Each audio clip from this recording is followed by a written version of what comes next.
The December 20, 2011 Town of Wareham Board of Selectmen Sewer Commission meeting. Before we start, I'll make an announcement. I am requesting that all cell phones and electronic devices be turned off or in a mute position as to not to disturb the meeting. Any member of the public also has a right to make an audio or video recording of an open session of a public meeting. A member of the public who wishes to record a meeting must first notify the chair and must comply with reasonable requirements regarding audio or video equipment established by the chair. So here with the meeting. The chair is required to inform other attendees of such recording at the beginning of the meeting. I'd like to call the meeting to order. Roll call, please. Mr. Chairman, all 5 selectmen are present, as is the town administrator, Mr. Andrews.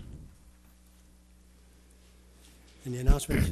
I haven't received any this week, so I guess the only announcement is Merry Christmas, and listen very closely.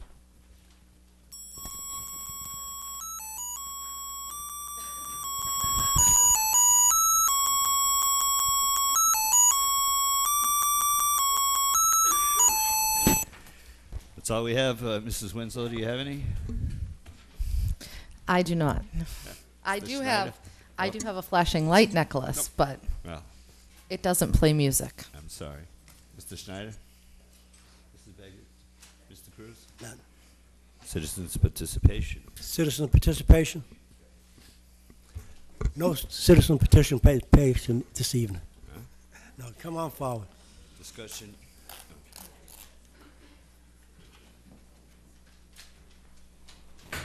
At least I got her smiling anyways. There you go. Sandy Slavin, I just have one thing. I have nothing. Merry Christmas. Thank you very much. No questions. Yep, Anything on I'm even taking the notes down. anything on Westfield? No, I Other than think we it's, have our upcoming workshop. Anybody? All right, the consent agenda. I thought you told me to take that off. We have minutes before us from March 29th, 2011. I would make a motion to, I can't. Mrs. Winslow, you're the only one. Mr. Cruz and I were absent. Oh, okay, hold on. March 29th. I make a motion to approve the minutes from March 29th. I'm the only one that can vote on it. Yeah. No. I'll Second. make a second out of necessity, because there is no other member.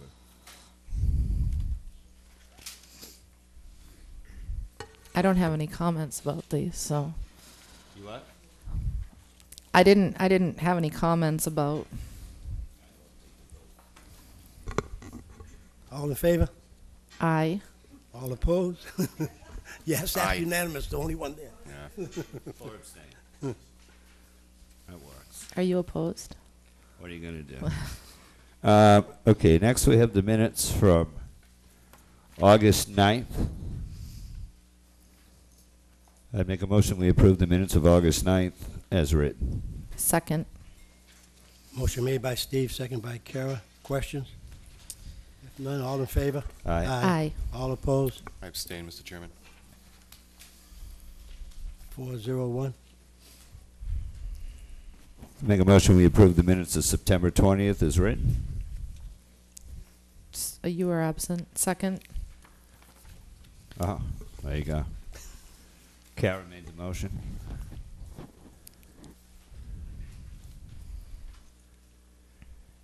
Looking for a second? Second. Okay. Any questions?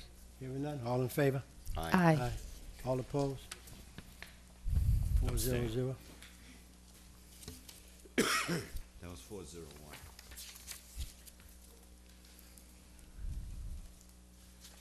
Next, we have the minutes from December 6th. I'd make a motion we approve the minutes of December 6th as written. Second. Motion made by Steve, second by Kara. Questions? All in favor? Aye. All opposed? 500. Okay, we still have a few minutes. We have a hearing at 7:15, but we have an interview. Is Mr. O'Rourke here? Teddy O'Rourke?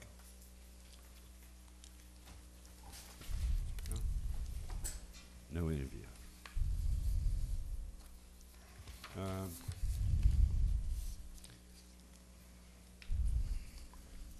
The way we have about 8 minutes. We can do the real quick. We can do the.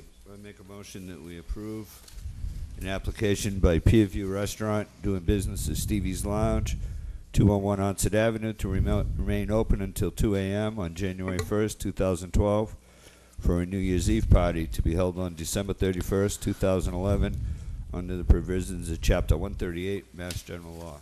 Second.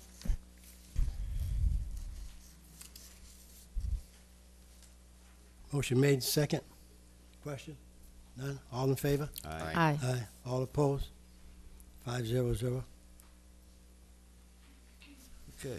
Mr. Andrews, you want to start your town administrator's report? Mr. Chairman, thank you, Clerk Holmes, and Mr. Chairman, through you to the listening audience and those here this evening. I'd like to ask Chief Stanley to come forward, if you could, Chief. Mr. Andrews, just remember that we have to stop at 7:15, so if you want to, if he's going to Move take to- more than 7 minutes. Chief, take a seat. I know you too well. I did the best I could. Mr. Chairman, if I could, I just want to recognize, while the Chief, you can stand, Chief, please, and come forward. On Wednesday, December 7th, Chairman Cruz and I attended, at the invitation of Chief Stanley and his traffic control team, the annual meeting of the American Automobile Association Awards at the Venus de Milo Function Center in Swansea. And I want to thank Chairman Cruz and Lieutenant Kevin Walsh and Lieutenant John Walsack and Officer Brian Wayland for their participation at this event. This marked a year-long, really, of monitoring activities in town by AAA. The award was presented by management of the Southern New England AAA and recognized as the outstanding achievements in traffic safety. And I copied for you, and it looks kind of bronze in the packet. I apologize, but it is the bronze award. We're going for the gold on the new plans that the chief has set forth that you'll be hearing about very shortly, Mr. Chairman. But I want to just ask the chief to step forward and maybe say a few things about that award right after I finish item C, if I could. Mass Development Program on December 12th. I wrote a letter of support on behalf of South Coast Hospital Group. They applied for and will be receiving $20 million of tax-exempt leasing with respect to this program on the Mass Development, which is the state agency that puts out close to $700 million with the bonds for hospitals and other types of entities. The hospital received and will be purchasing medical equipment in the form of CT scanners, MRI equipment, ultrasound equipment, beds and lighting. And I know Selectwoman Begley worked with me on this to understand some of the other items that were on that list. I want to thank you for that. I know that Mass Development is committed to this economic development program. This really means productive investment in our community, continuing, and it means jobs in the end result. So, and job creation. So I'll keep you posted on the progress of that matter. If I could ask you, Chief, maybe to step forward with the limited time that we have to talk about the bronze medal, if you could. Yes, just quickly, the Wareham Police Department just recently started to put a tremendous effort forth. We always had an effort, but we're really making a priority now to deal with traffic enforcement issues, not just strictly enforcement, but the whole education and engineering, signage in town and so forth, which falls in line with the whole process that we were just appointed to that traffic commission here in town, and signage and so forth. So it really blends well with what we're doing. Currently, Officer Brian Whalen was assigned the duties as traffic enforcement officer, a safety officer. It's much broader than simply traffic enforcement. He was charged with the responsibility, under the direction of Operation Division Commander Kevin Walsh, to put forth an application to AAA to show some of the progress that we've made in this field. And again, they won the bronze award this year. I've promised the chairman and the town administrator, as well as Lieutenant Walsh and Officer Wayland, that we will win the gold award next year. So when you look at southeastern Massachusetts, there aren't a tremendous amount of departments that won an award at all. So we came in with bronze, which was a good start, but we will, I guarantee you, next year at this meeting be telling you about the gold medal. And again, I thank you very much, Mr. Cruz, for taking time out of your schedule to be there, and Mr. Andrews. I think it's important for the staff to see the support of our elected officials at these kind of things, and Mr. Andrews as well, and we appreciate that. So it's going well, and I'll be coming forward to the board mid-January, end of January, to talk about a traffic program we have in line, which is going to really fix a lot of the problems in town. So I'll be discussing that with the board later. Chief, I know, and I just also want to note for the record, Mr. Chairman, if I could, even though we won the bronze medal, I think we ate enough to get the gold medal. Is that correct? Absolutely. Okay, because Yeah. the food was very good, and I see Lieutenant Walchek in the back of the room smiling. So I think it shows also the regional capacity that our police department now has under the leadership of Chief Stanley to make a difference and to start off with the bronze, but work forward to get hopefully the silver or the gold coming up. So thank you, Chief, and your team. And of all the officers and towns that were there, I think there was only one goal. So if we're looking for the goal next year, that's a good feather in our cap. Thank you. Mr. Chairman, if I might come back to my TA report after the hearing? Thank you. Yes. Steve?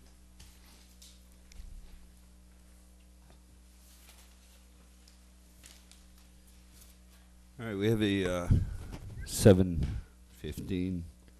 We have a public hearing tonight on the application for alteration of premises for Hadley McIntosh Enterprises, Inc., doing business as the Stonebridge. Justin Hadley, manager, 5 East Boulevard, Onset, under the provisions of Chapter 138 of Mass General Law. Mr. Chairman, I'd make a motion that we open the public hearing.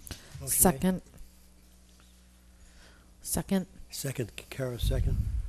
Questions? Hearing none, all in favor? Aye. 5-0-0. Public Justin hearing is here. now open. Representatives from Stonebridge here.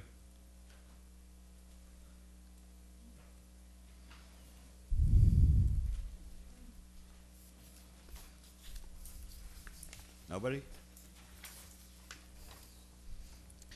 Did the office receive any communication from?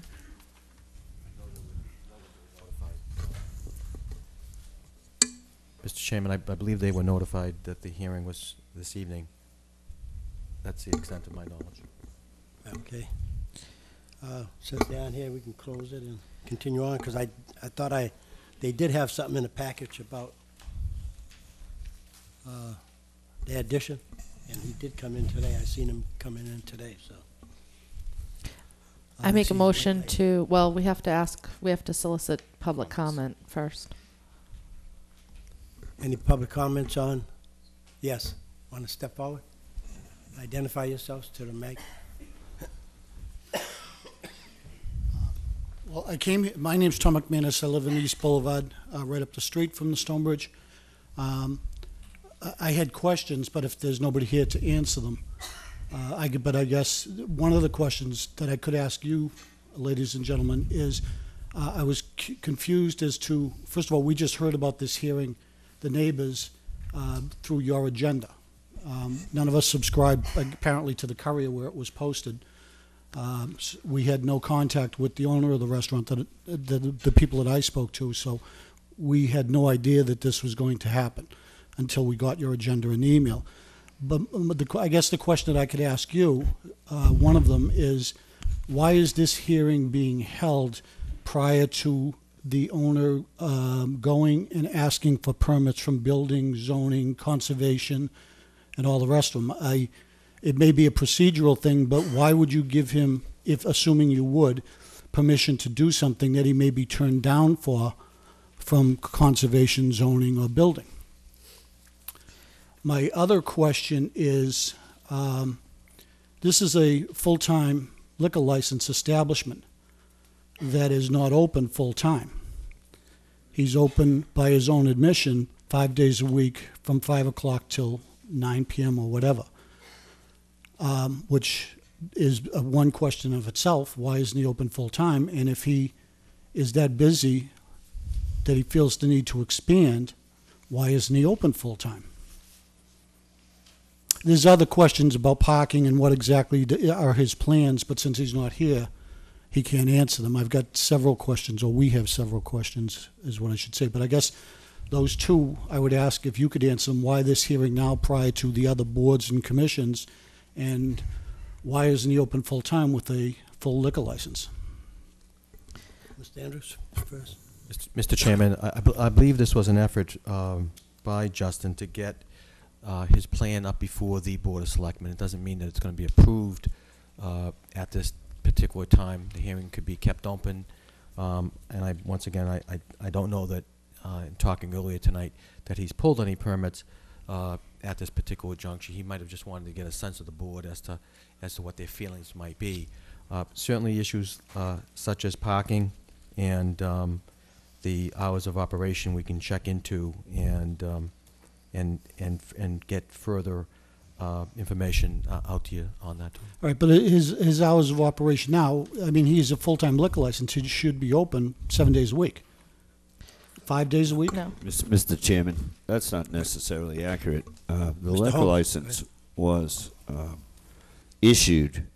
It is a year-round liquor license, not a Right. full-time liquor license. Right, okay. So, And I've been there 7 years, and he's never been open on a Monday or a Tuesday. I believe he's open Wednesday through Sunday. right, correct. And on the other nights, he's open late. I know Friday nights is late, Saturdays is late. Right, I guess I was Only confu- because I've been in there, that's all I know. I don't. Yeah, I guess But I you're believe right. that's that on his license, Tom. It is that he has I those believe- limited hours? I believe that he has his hours on that license. He's never been open on a Monday Okay. or a Tuesday. But he's open Wednesday through Well, Sunday. that again would go to the question of that if he feels the need to expand, why wouldn't he expand his hours of operation? Well, I think you'd have to ask him that. Right. I don't want to speak for him. Could Other we questions from the board?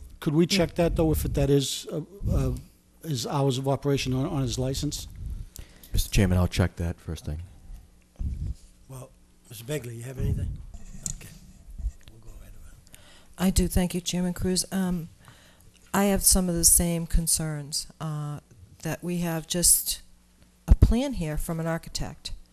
I have questions about how the fire department feels about this, how the police department feels about this.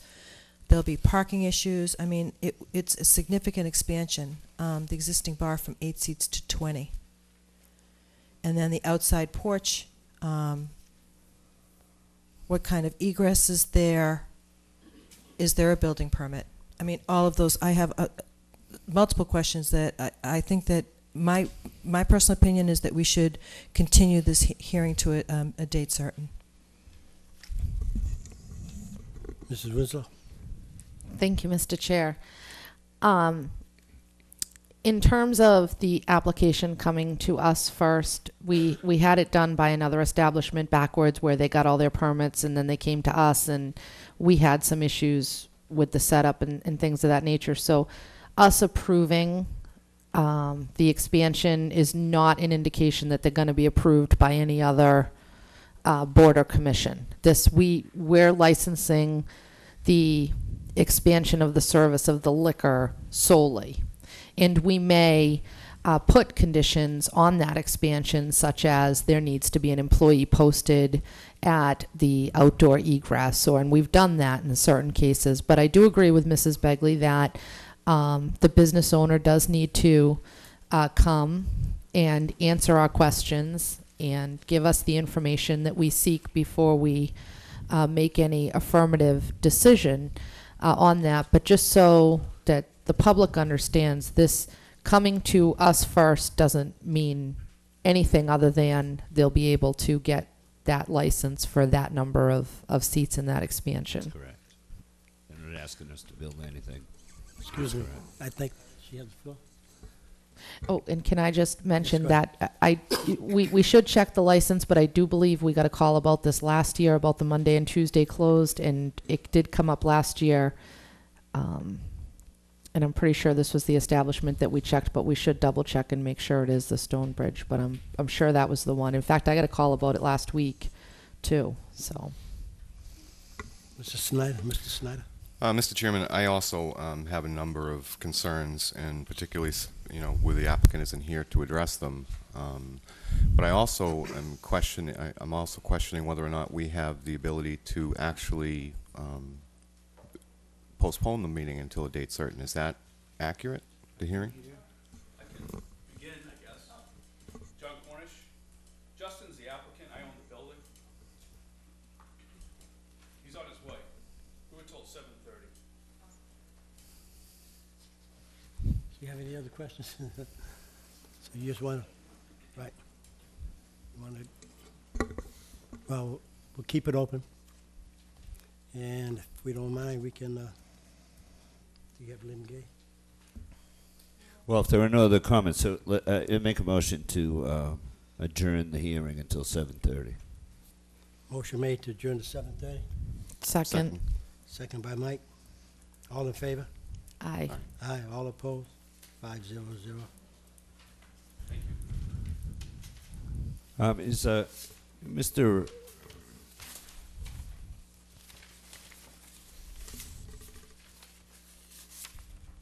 Linwood Gay here?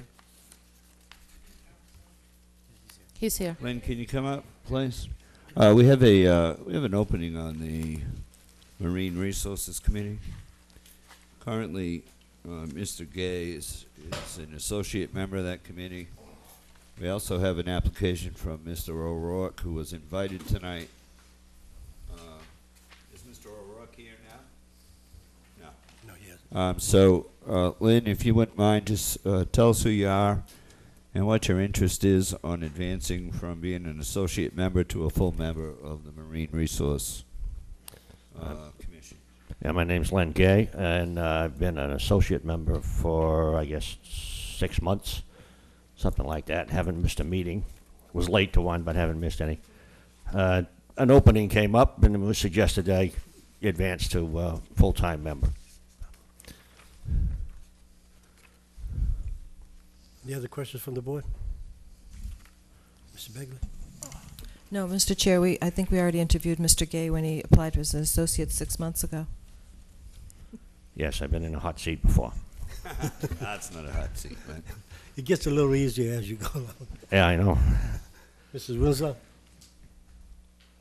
I don't have any questions. I actually like having associate positions on boards and moving those folks up, because I think you have a real grasp on what the situations are and how the board works. So I appreciate your willingness to move up the food chain there. Well, I like the harbor.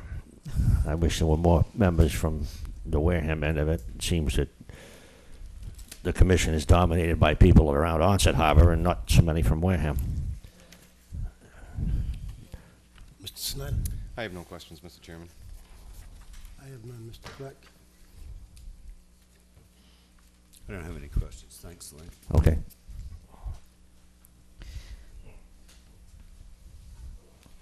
Mr. Chairman, I'd make a motion to appoint Lynn Gay to a full-time position on the Marine Resources Commission with a term to expire June of 2013. Second. Motion made by Steve, second by Kara. Any other questions? All in favor? Aye. All opposed? 5-0-0. Thank you very much, Mr. Lingay.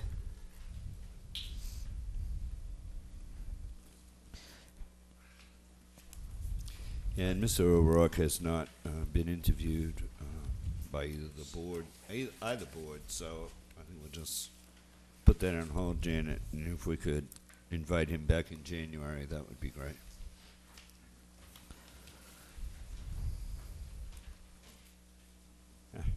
Mr. Andrews, you got something you can sneak in 3 minutes? Mr. Chairman, I'm getting good at this. Through you, I would like to move on to an update with regards to the 100th celebration, 100th year celebration of St. Patrick's Church. I'd like Father Sullivan to come forward with his contingency. Tell us about the 100th celebration. We do have a plaque. I'm saying prayers, Father. We'll be able to find it and present it to you. But it will be something. I always like to hear somebody saying prayers. There you go. I'm saying a lot of prayers, but in this particular one, if you could tell us about it. I know we corresponded and you work with our office on it, and it was a very prestigious occasion on behalf of the church. I would just like to introduce, Maureen Crocker and David Murphy, members of the Parish Council, also here with me tonight. On May 23rd of 2011, the parish celebrated our 100th anniversary. History of the parish actually goes back much further to 1833, when Bishop Fenwick, Boston Bishop Benedict Fenwick, visited the area, met with some Irish immigrants. They met in a tavern, I'm told. In 1865, the Catholic population purchased a former Baptist church on High Street that served as the mission church of Corpus Christi Parish in Sandwich until 1911, when the parish was established officially. In 1940, the present church structure was built. The parish has a membership of over 1,600 families here in Wareham. We have about 350 children in our religious faith formation program. The parish, besides taking care of the spiritual needs of its members, helps the community with providing our facilities for various community groups. We also have our St. Vincent de Paul Society has a food pantry where we service from 50 to 80 times, unfortunately, clients during once each week. Have a meal, a friendship meal every Wednesday noontime for whoever comes and would like to share a meal and fellowship with other community members. And so we're happy and proud to be a member of the Wareham community, and look forward to being members of the community for very many years to come. Father Sullivan, thank you very much. And I will personally deliver that plaque to you in the morning. I apologize. You want to come by on Christmas? The masses are at 4, 6, and midnight, 10 a.m. in the morning. What time is confessional at? We might want to know that. 6 to 8, Friday evening. Okay. Thank you, Father. You're going to need extended hours. Thank you, Father. My appointment at any time. Thank you. And thank you, through you, Mr. Chairman, thank you for your hard work on an issue that affects us all, particularly at this time of the year, on homelessness in Wareham, being part of the Council of Pastors and various religious organizations that have helped us out.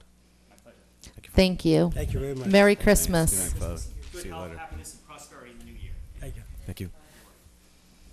How was that, Mr. Chairman? Was that 3 minutes? That was good. Yeah, good job. See ya. All right, Mr. Chairman, I'd make a motion that we reopen the public hearing. Motion made by Steve, Second. second by Kara to reopen. All in favor? Aye. Aye. All opposed? 500.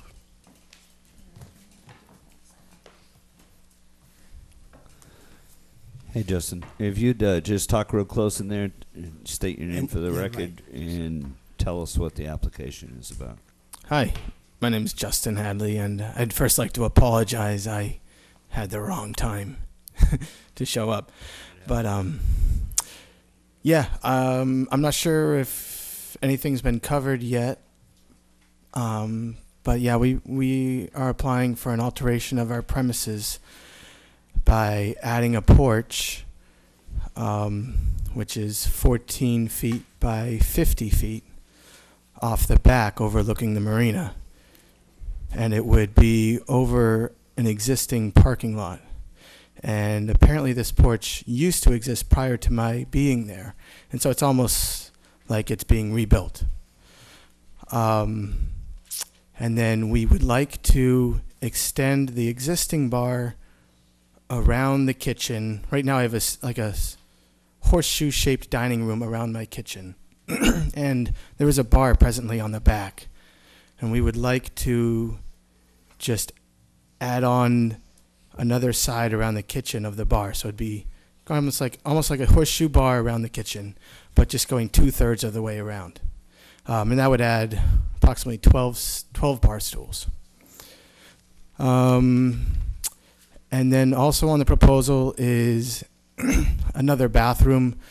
We would like to try to put in a more accessible bathroom for handicapped, unisex bathroom. That's pretty much it, right there. Are you ready, Mr. Winslow? I see you. Bending over there, ready to go, so. Go ahead. Are you sure you can put in a unisex bathroom? I thought they had to be male or female, unless they were a family bathroom.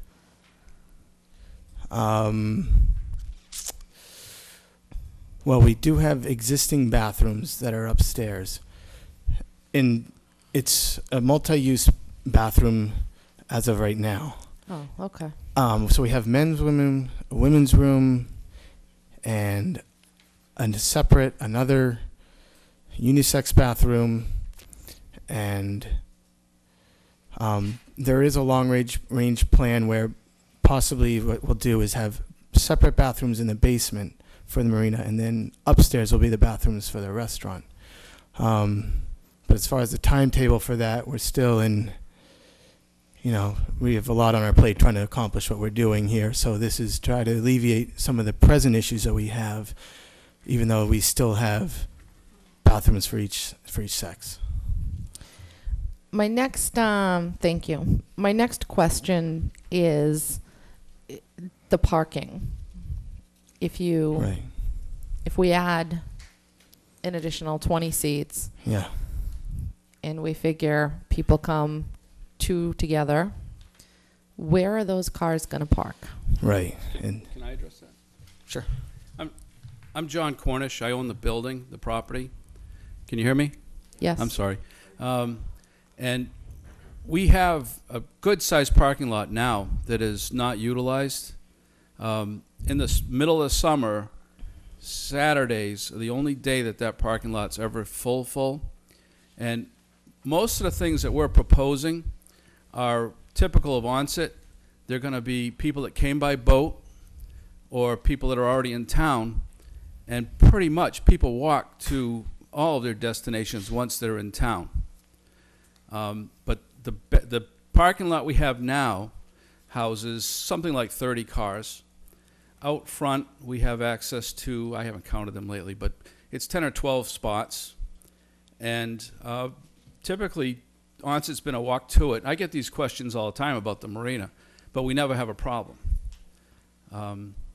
But we're not really trying to create more people in town, just give them another choice of places to go. Mm-hmm. And the proposal that we are going to submit to the building department the next week or so, I just finally got the final design, includes parking underneath the building where it's not being done now, so it actually adds 5 more spots. And we're not going to take away any spots if we do get to put our proposed porch on the back. We're going to park underneath that. Mr. Cornish, and I'm glad you brought up the porch because this leads into my final question. Mm-hmm. The porch is in the back of the building, and will there be entrances or exits from that porch directly to the parking or, can somebody come into the restaurant or leave? There is now, and there still will be. Okay. There's already a very small porch there.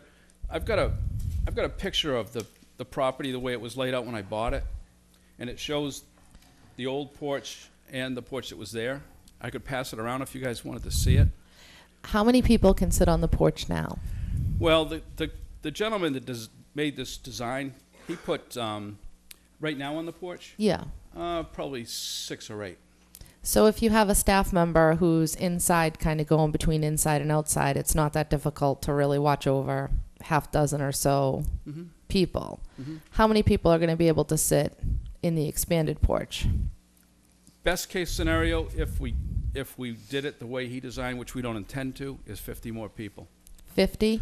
Right. So, just so you understand, Mr. Cornish, our concern is obviously with people egressing from the porch with liquor or egressing from the porch in an intoxicated state and driving a vehicle, which I'm sure is a concern of yours also, because the liability to that in Massachusetts is quite great. So I want to ensure that it's a lot harder for someone to keep an eye on 50 people than it is 6 or even 8. Do you see what I'm saying? Well, my perspective is different than Justin's. My perspective is that I have a very large investment in the marina. And the restaurant, no offense to Justin, is a very small portion of that property's value and worth to me. Mm-hmm. So if we experience any problem with the things that you're concerned with, it won't be there anymore.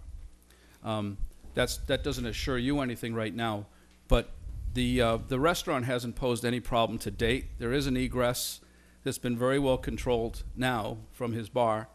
Actually, the visibility is going to be better because we're going to put sliders in a place where it can be seen. The whole porch can be seen from.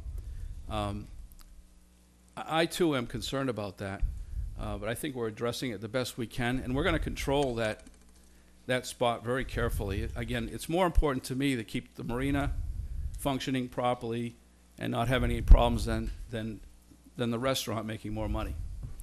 Well, and I understand and appreciate that, and just so you understand, I'm not saying these things because I'm looking to make your life difficult or hurt Mr. Hadley's business, but we have, the 5 of us who sit up here have a great responsibility with these liquor licenses, and we're going to help ensure that this doesn't happen because that's our responsibility.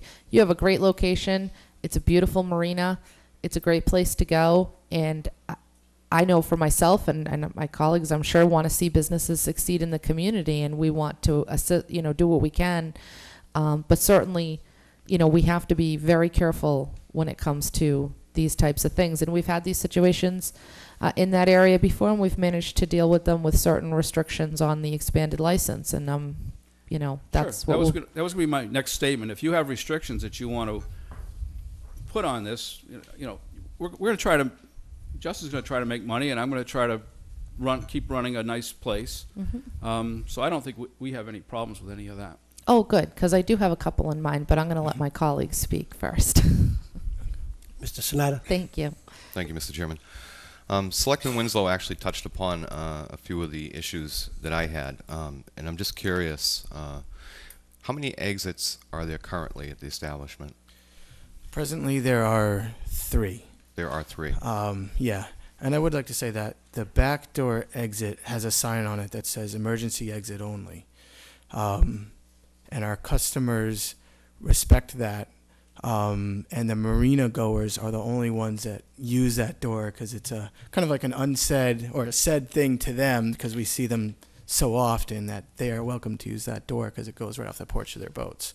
Whereas the regular customers, that sign pretty much is the stop sign for them. Only in the case of an emergency can they use that door. Is the door alarmed? The door it's got a crash bar on it. If someone goes through the door, a fire alarm does not go off. Okay. And currently you have 6 employees, is that correct? It changes from the seasonality, but currently, yes. Okay. And how do they work throughout the day? How many are on is it a shift? Is it all at once? 6? You have 6 people? Well, this time of year is one of those years where it's batten down the hatches and survive. So what we do right now is, like, during the midweek, I'm the chef, I'm a chef owner, so I'll have 1 person in the back with me and 1 server, so we'll only be 3 strong. Whereas on the weekend, we will double up in both areas of the front room and the back. So it's 6, but in the summer we will employ roughly 15 people. And then there's more like 6 in the back and 6 up front. It's 4 servers, 3 servers, 1 bartender, and a door person, and so on. Okay. And bussers as well.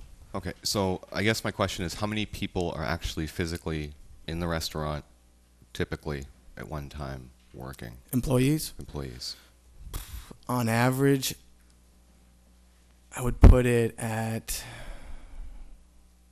I'd put it at 7 or 8. 7 or 8. And you think that approximately an additional 50 people will be entering your store, 50 customers, over your the hours that you're open per day? I think it will be just July and August where we would actually even reach capacity, and we haven't been at capacity until this summer. So it's really, this is something where we're, it's typically, like I expanded before in the past, my sales went up 25%. I would expect a porch to bring in more draw. Whether we're going to be full at capacity, I'm not sure, because as Kara said, the parking is sometimes an issue, although I do have a lot of people who walk there. So we might be entering into more capacity than what is really what people would be able to get there for, unless people start walking. But also the economy of Onset has crashed, and I did have a lot of hotels that I'm hoping that will reinvent themselves, and all the bed and breakfast basically went under except for a handful, and Wicket's being closed was 15 rooms, and that's affected my business. All those people used to walk over to my place, and so I'm hoping that when that place gets up and running again, that we can cater to a lot of those customers that are staying there. I think I'm getting off topic for that. Okay. But, so how many people will you have on the floor that are tips trained at one time? What's the least amount and the most amount? Well, seeing the growth that we would have, I would expect 4 servers in the present dining room in July, August, and then we would need an additional, I would say, 2 servers outside, so that would put us at 6 servers. I typically have 2 busters in the summer and the high months, so I would expect to need, because it's a little further from the kitchen, 2 busters instead of 1 out there. So I would expect 4 additional staff members in the height of the summer running the outdoors. And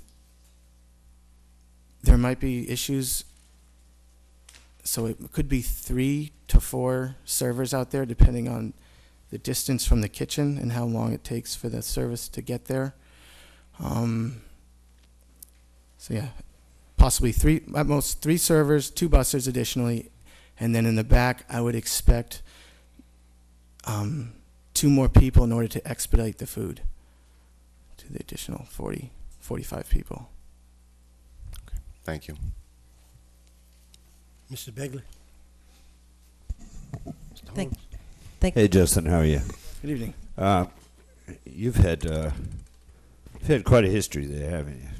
I've been there 8 years now. And you suffered through the seasonal issue.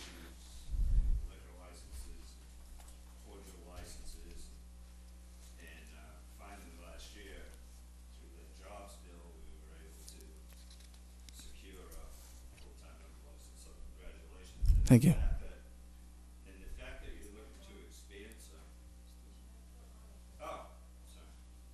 I don't mind starting that again. Can you No, hear me now? I heard you. Your history has been a interesting one with the town. You had a cordial license for a while, and then through the jobs bill last year, you were able to secure a full liquor license, correct? Yes. And I noticed the sign. As you know, I live up the street, so it's easy for me. But I have noticed an uptick in business there. I've been in a few times myself, as you know, and I enjoy going there. The one comment I would make about the porch, John, is that unless the porch has changed since the last time I was there, I don't understand how you could get 8 people out there now. Nobody actually sits out there and eats, do they? No.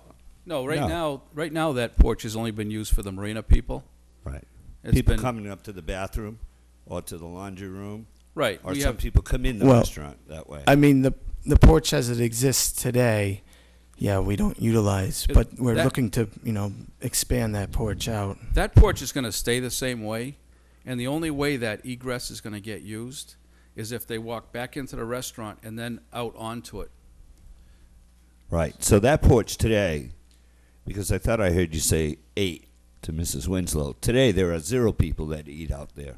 That eat Correct. dinners there. There's been 2 tables out there with 4 chairs each, but it's been for the tenant or the marina to sit on.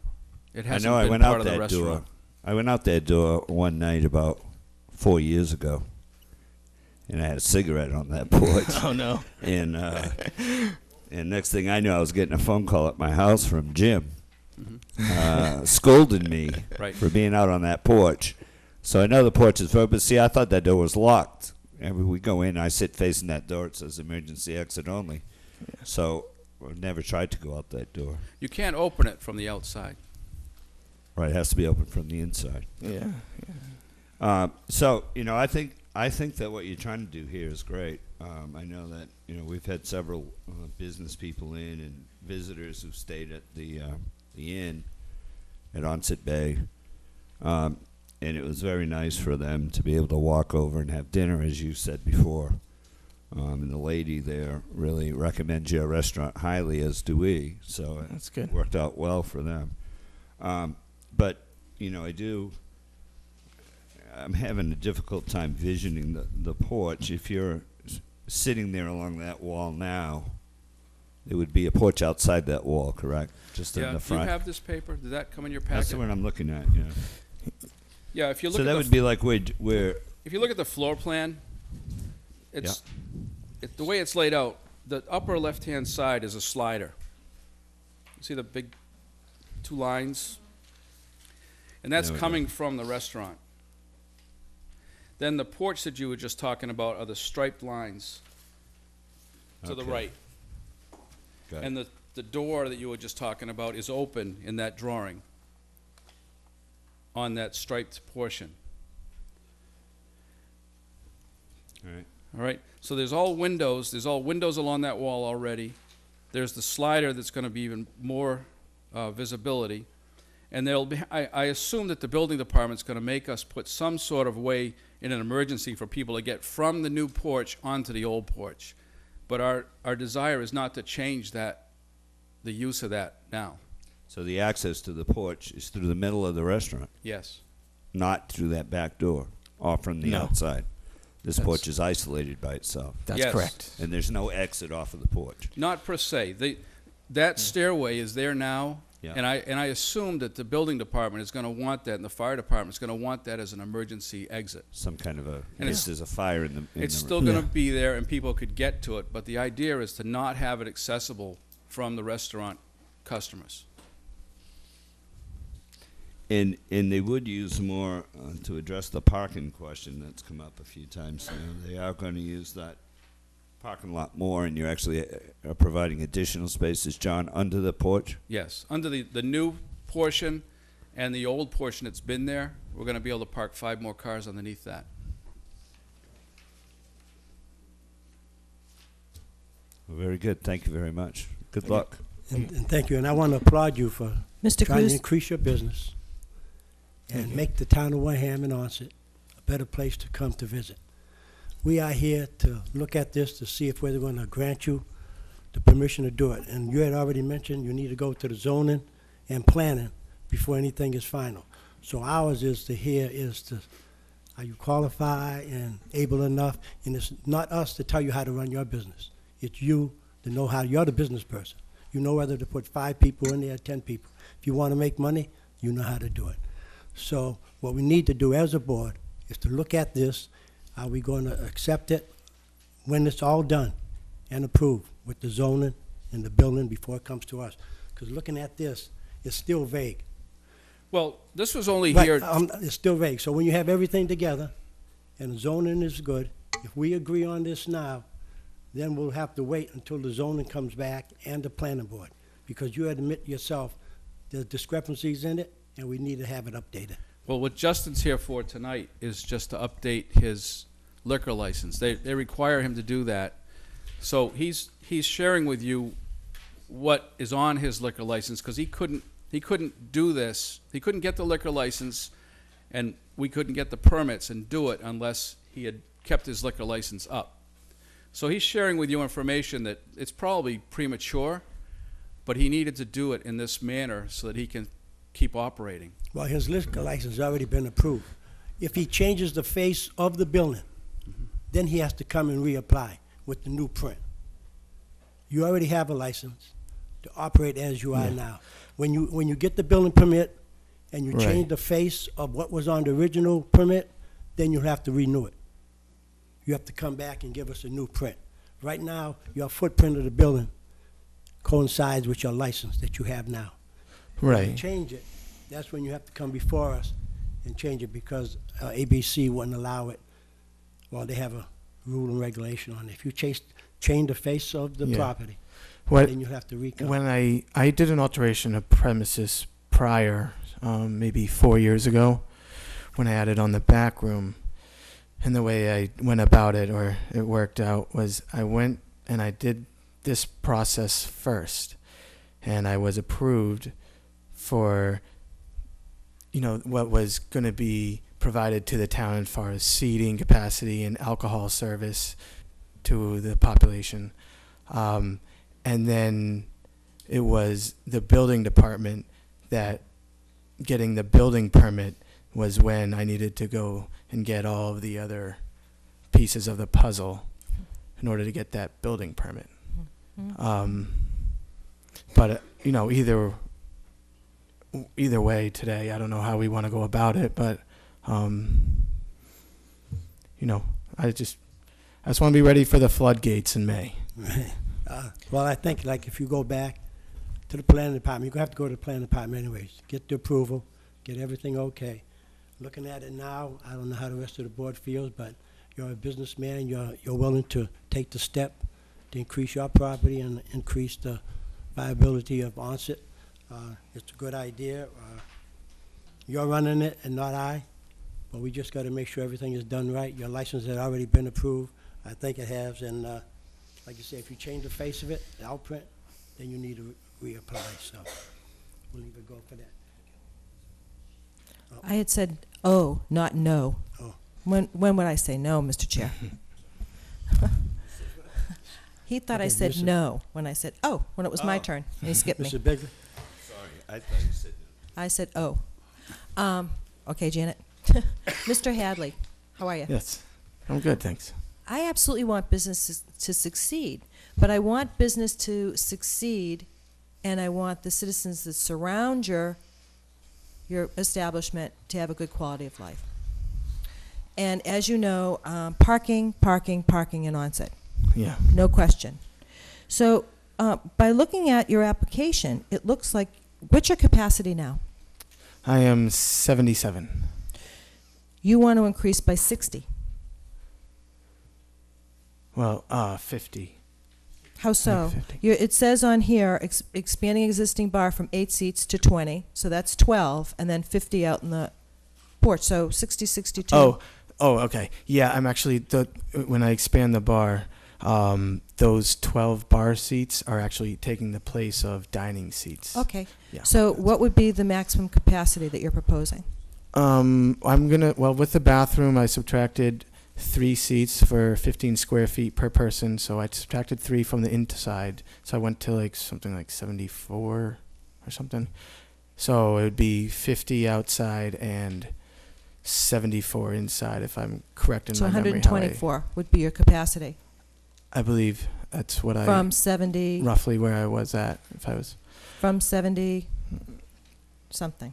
From 77, yes. Okay. And for parking, I mean, I'm familiar with the area, but there are those that maybe summer people or whatever, I don't know how familiar they are. And it's very difficult to follow hearing 5 spaces here, 6 spaces there, 3 spaces, okay, we free up 1 space. I think that having a plan for parking in writing would be crucial. If you're going to have a capacity for 124, even though you say that some are going to come from boats, that's all well and good, but how many are going to be coming? I mean, and some people are day trippers, so they come with their cars to their boats, and then they might use your establishment. Right. So I think it's crucial. I mean, 124, you're talking about maybe, 50, 60 cars. maybe we could draw up something where I could give you a drawing of each space, so we could, you would have a record of each parking space, and there are a significant amount of walkers, and I do see the economy coming back. No, and I understand, and I absolutely, because when my family lived on Shell Point, we walked up that way. Yeah. So I think people because oftentimes it was walk to avoid parking. Absolutely, because you don't want to be Because- yeah. driving around. But I think that you're also permitted for live entertainment, are you not? We're permitted for acoustic entertainment. Okay, acoustic entertainment. Yeah, for 3 to 4 people. So, but we hold that permit, but I haven't used it in a long time. Okay, but you have it. But I have it, yeah. Right. So, and I think that the gentleman that spoke earlier was concerned that the neighborhood hadn't been notified. However, there was something in the newspaper, and direct abutters were notified, and there were only 3 direct abutters. But I think that I do have concerns. I have concerns about parking. I'd like to hear what the police department would think about almost doubling a capacity in that area. The fire department, definitely. And, you're going to have to kind of go with building zoning, and I don't know if it would be conservation, but, I mean, I think you still have a long road ahead of you. I guess what I'm trying to figure out is what sort of information do you need, what would be the appropriate documents, because I'm just going to go right down to my punch list. You know what I mean? So if I pull together a plan with parking, and I go to each of these departments and get a sign off on each of on it, would that be what would be acceptable? Well, Possibly? as Mr. Cruz said, through you, Mr. Cruz said when you change the face of your building and you have to reapply for your license, I think significant capacity, I don't know. I think a significant capacity change, those are going to be hurdles that are going to go through capacity with the fire marshal and the police department. When you say I have to reapply for my license, I guess I'm lost. Okay, when I said reapply, all it is a change of your footprint of the building. Right. That's correct. You have when you applied, you had this footprint. Right. Now, you're redoing it and you have this. Now, to I have apply- applied for an alteration of premises to the existing premise, and that is what I don't understand why I would have to apply, I guess. Mr. Chair, if I might. And what you have to do, first of all, you have to go to the building department. Because once you go there, they'll look at your print, and they'll let you know the parking, what you have and what you don't have. If the bathroom, I heard you mention the bathrooms. Here, all I see is the porch, and it's not, well, the one I have, it's not fully addressed. You should be able to look at it and know just by the print what's happening. Right now, it's vague. You need to go to the planning department, find out what's going on. They'll go over it with you. If I could, I think we're off track. What we're here for, what Justin's here for, I'm here just to support him and give you guys any information about the building you wanted. But what Justin's here to do is he's applying back to the ABCC for his this year's license, and he is making some changes, and he wants to make other changes, which are subject to all the boards in this town. But if he doesn't do it during this process right now, when the time comes, we could have all the permits pulled, we could have the building up, the porch up, and still he wouldn't be able to utilize the porch. So he's just included that in his description of what he's looking for down the road to you people. And the planning board, the fire department, the coastal people, everyone's going to have a shot at this. So that's not really why we're here, to get that all approved. So really what you're looking for is a favorable position from the Board of Selectmen. And for you guys to let him keep his license, but write it this way so in the event that he gets all these things, he can use them. When you say keep his license, he already has his license. He has to re-up for it, right? Am I correct? Well, we renewed it, so it's good for And 2012. he renewed it with these changes. Yeah, and I would just like to say that in my application to the ABCC, I went to the building on the piece that's for the town. I showed the building inspector the plans. I showed the and they signed it.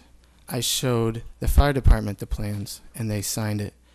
I showed the electrical inspector the plans. He signed it. I showed the gas inspector the plans. He signed it. So every department has signed this alteration of premises as it stands, although we do not have the permits in place for the actual construction of it. They did sign off on the plan as it exists, as John said, in relation to alcohol service and safety as far as the fire department. There wasn't much for electrical. Excuse me. What they signed off on was the building you have as of now for the license that you're asking for. How can they sign off for something that isn't even built? That's They right. can't do it. They looked at That's the right. plans. No. If they look at the plans, they cannot sign off. If they do, then I need to know something about how they're doing. I've been in construction all my life. I'm not bragging, but I'm just Yeah. telling you, I've been in all my life. Yeah, they didn't Cannot sign sign on it. off on anything until it's all completed.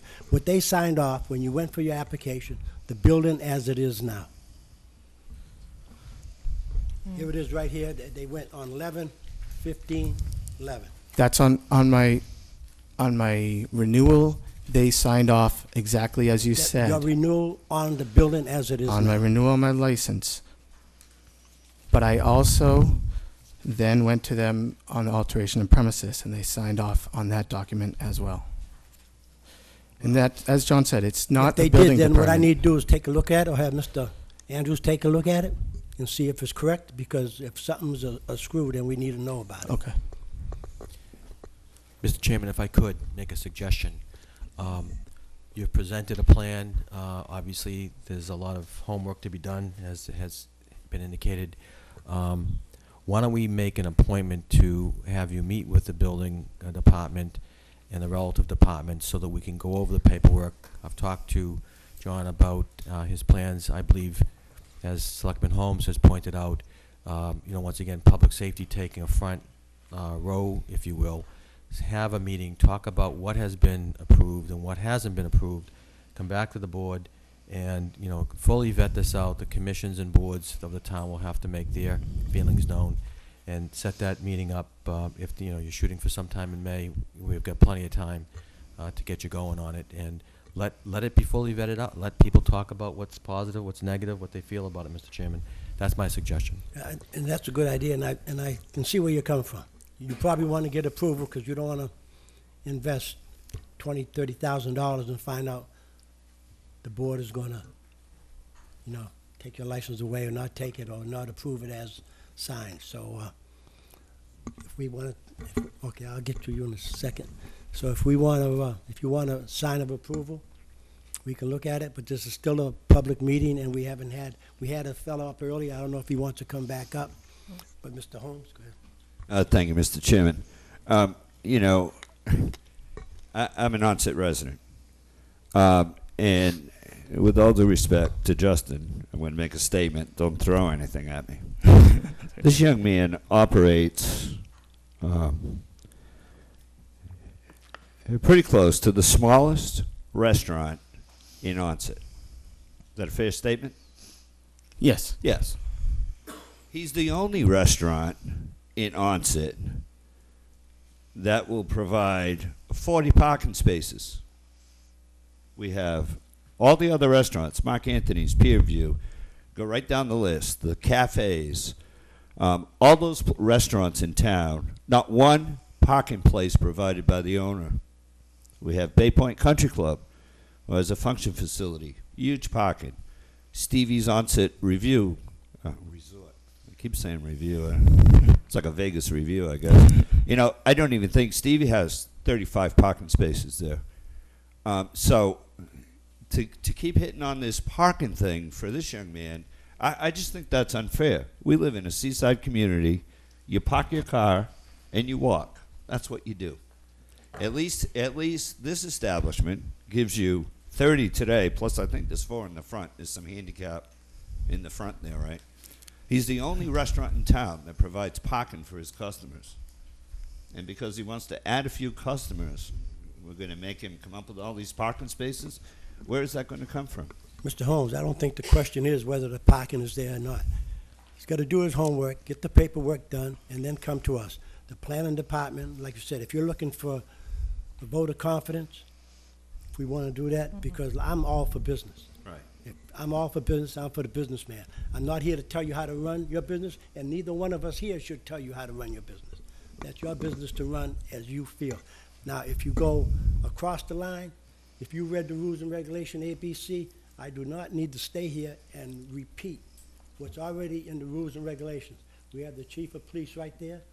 If you do something wrong, he's going to get on you. And I know you won't, because carrying liquor out or in, that's normal procedures of doing the business. You've got to know if you can and if you can't.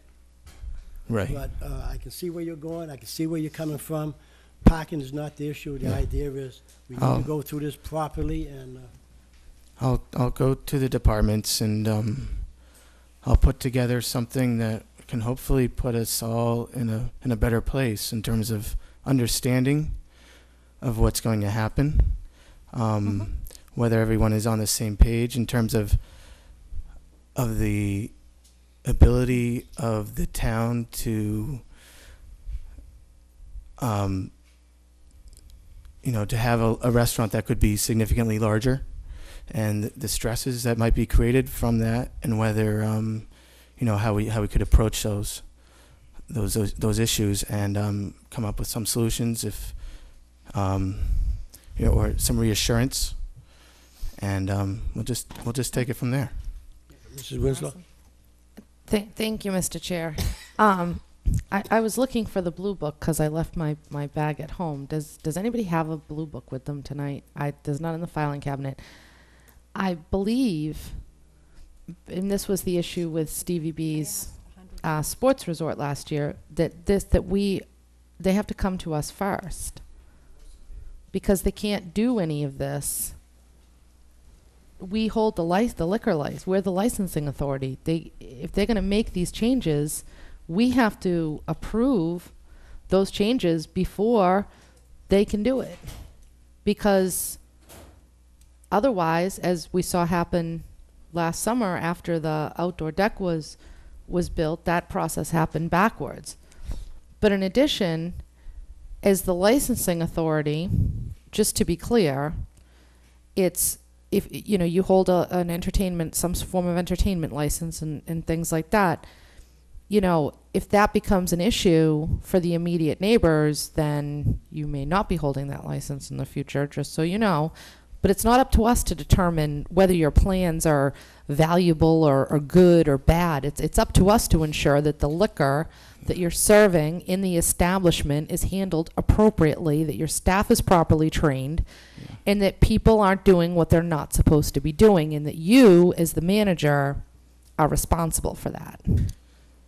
Yeah. I may say that I've been there 8 years, and I've seen people be irresponsible in that neighborhood, owners, and they typically last 3 years, and then they're gone. And I would like to say that my neighbors are my customers, and I recognize them as number one in my business. And if I do anything that upsets them, I've maybe once or twice in my experience in 8 years had some issues where I've always, usually they come right to my door. And I say, come on in. And I said, here's my number. If anything, call me.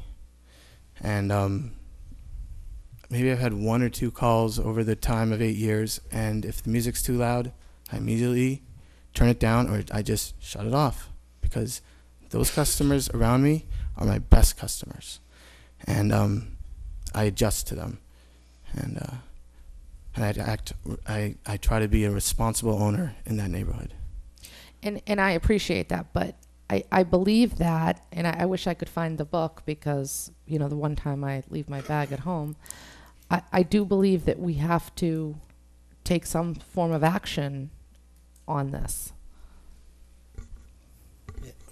Good. What I'd like to do is open it back up. Well, it's open to the public. Have the public come back up. If there's anybody in the public who wants to come up. We have two hands. 3. There's one 3? on this side too. Okay. We'll start with the front on the right.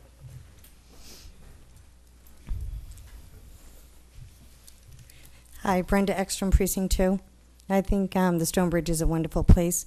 However, my understanding is that the number of parking spaces would be determined by zoning. Zoning bylaws determine you need a half a parking space or a parking space per so many seats.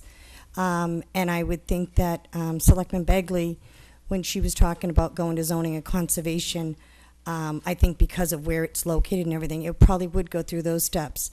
And while I support them getting it, I just want to be clear, their license is renewed. They are getting their license renewed, regardless of whether you approve this or not approve it, and actually approving it or not approving a change wouldn't be your jurisdiction.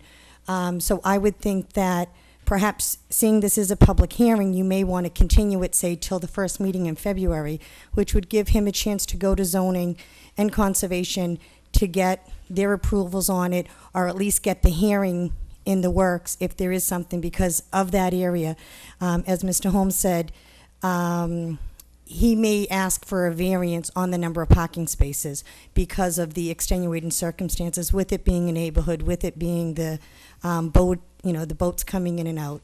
So I support it, but I think that he probably has to go through those. And I just wanted to make sure that Mr. Hadley knew that his license is going to be renewed, and for everyone to know the license couldn't be renewed because you can do an alteration of the premises at any time with a renewed license. It isn't dependent upon this. So let everyone out there know that you can still go there and get a good meal. Left-hand side. Cape Cod shirt first. We're working our way back. Hi, John. Good.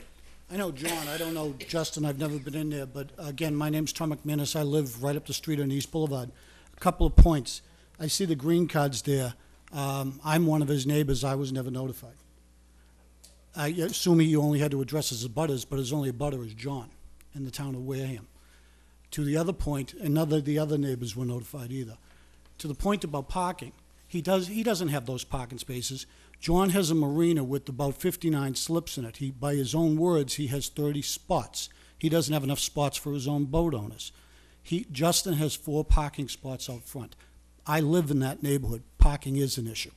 You may walk from your house, but people are walking by our house or parking on our lawns.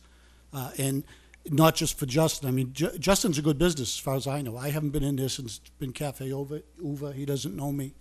But his neighbor is closed, Wickets, and hopefully that'll reopen as a business too, and hopefully we'll get a better owner there this time than we've had in the past, but that would simply compound the problem. So parking is an issue down there. Don't let anybody kid you, because we live there. Just the questions I wanted to ask before. One, why weren't we notified? You're increasing your capacity by over 50% from going from 74 to 124 people. That's a big jump. You had said that you were going to make either the new or an existing bathroom more handicapped accessible. Well, it either has to be accessible or it isn't. So is the whole building going to be fully accessible? The parking we've already talked about, but the additional capacity, assuming John's boat people are all there, which he has signs up for, by the way, right now that says parking for marina people only, permit use only, 1 per boat, and because he knows he doesn't have enough parking spaces for all of his boats. There are 4, maybe 6 spaces out front with the handicaps. That parking's got to come from someplace. Where are they going to go? So that question has already been asked. The porch, is it going to be open on the outside, open, like Captain Al's, for example, open out to the water? Is it going to be for eating only, or is it going to be a drinking that people could just sit there and drink? Whatever the answer to that is, how is the noise going to be mitigated? Not just for that surrounding area, but that's going to now project across the East River onto North Water Street and the side streets there. What kind of mitigation is going to be for just the regular crowd noise? Never mind acoustic music, which he's already said he's gotten complaints in the past and turns it down and all the rest of that. Now you're going to add an extra 50 people or so to the restaurant. How's that noise going to be mitigated? In his employee count, he never mentioned bartenders in his head count. He mentioned buses and cooks and waitresses and all the rest of it, but he never mentioned bartenders. Your question, I think, was how many of them have been tips trained. That was never specifically answered either. The entertainment license, I guess, was already answered, but the question then becomes, is entertainment going to be placed out on the deck? That's bad news. That would be absolutely bad news, other than just normal crowd noise for people who are either eating or If I may say, I will not put entertainment on that deck. Okay, I won't. that's fine. My other question, I had asked this question before, and I didn't know the answer to it, but you're open 5 days a week. If business is so good that you need to expand, why don't you open 7 days a week for longer hours? You got a year-round license. You fought like hell to get it. So why isn't one of your first steps to do is to expand your hours of operation now to 7 days a week? Excuse me, I think I had mentioned earlier, he's a businessman, and we're not here to run his business. We issued a license, and he puts on the license the hours of operation. We either okay it or we don't.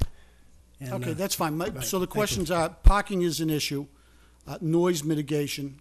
We haven't seen the plans for the deck, but I had assumed that the deck, if it went out the back, would be supported on the ground below, which would take away parking spaces, but apparently they're going to design it to the sense that it's not going to be supported.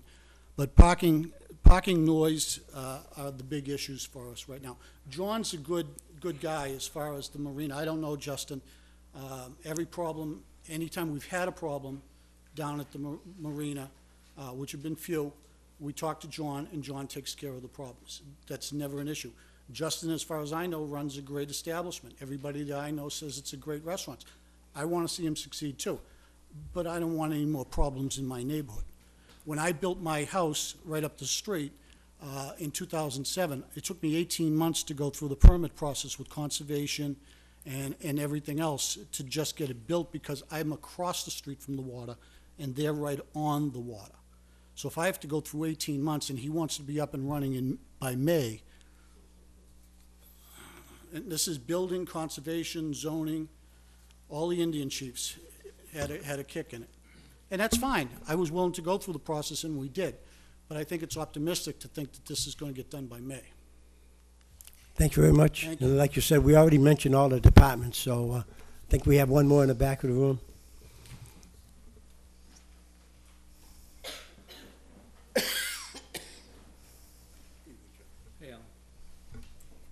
Alan Slavin, Oak Street. Before I start, John, how many slips are you registered for in the marina? 59. 59. Just to clarify, we have two businesses there. First, before I even start, the restaurant is really a business worthwhile, not just to keep, but to grow, number one. Get a little closer. What John has 59 slips. Our zoning laws require us to provide, for the marina alone, half a slip per boat. So if there's 30 parking spaces, virtually the marina, by our own laws, that parking lot's full. The issue is going to be, with the expansion, will it trigger a site plan review if it requires more than 10 parking space increase? What I would suggest that the board, as well as Justin, work on is to look at what the existing area is around for additional parking and maybe come up with something where we have some kind of valet service, because we're talking about taking the onset pier, converting it to paid parking spaces, opening up some of the parking up at the school in Hammond. And I think he and the town should work together, because we should be able to find a way to make this work. I don't believe he's going to be able to do this with the existing area there, with the parking situation, with the neighbors being as volatile as they are about parking. I think it's going to require some work from everybody here, and I would hope everybody would try and do that. Thank you. Thank you very much. If there are any more questions, we'll close the public hearing. I make a motion to close the public hearing. Motion made by Kara. 1 second. Up. Did we want to close it? Do we want to continue it? We have to close, okay. Do we want to Close it and then continue we- it till February, when Mr. Hadley has more information? Well, let's close it and then we can vote, we need to vote on what has to be done.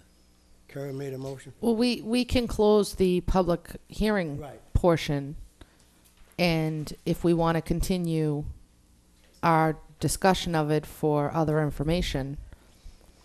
Mr. Cruz, if we continue it till February, that way when Mr. Hadley comes back with any of the other information that he said that he was going to seek out, then the public would be able to participate, continue to participate in the process.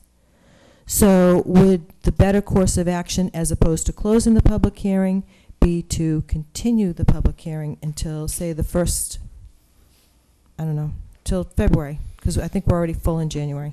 Well, if we vote on it tonight, we don't have to worry about another meeting. He still has to go to all the boards that's necessary. And if they don't pass it, there's nothing we can do. He won't be able to get anything. And he needs to do something to know whether he's going to go ahead or not. So a motion has been made to close it. And there hasn't, I need a second. I don't care if we close it or continue it, but I do just want to say that I think some of these issues that we're delving into are outside of our jurisdiction as a licensing authority. If I may, if we close it, does that mean it goes right to a vote? Is that what Well, it means? no Or- matter how, if we close it, we got to I don't make a think motion we have to to vote on it, no, but. Oh, I Yeah. don't think I can't make a decision for you, but I am willing No, to I come back don't in think you February. can. We could, I'd be willing to trade with you. It cost me $500 to get here today. I don't want to pay it again. Yeah, no, I And it's a understand winter, that. and it's Unless you a want to struggle. continue it to an unspecified date. Well, my concern with continuing it to a date certain is that he's got to go a lot of places, and we can't guarantee that he's going to make it to everywhere he needs to go, get on their agendas in the month of January, and be able to come back to us. So my suggestion would be, if we want to continue it, that we continue it until Mr. Hadley notifies us that he's got all his information in place. Because it can take, quite some time to get on some of these agendas. Mr. Chair. Yes. If we say we continued it till the first meeting in February, and Mr. Hadley wasn't ready, we can vote to continue it again, Mrs. Winslow, I think.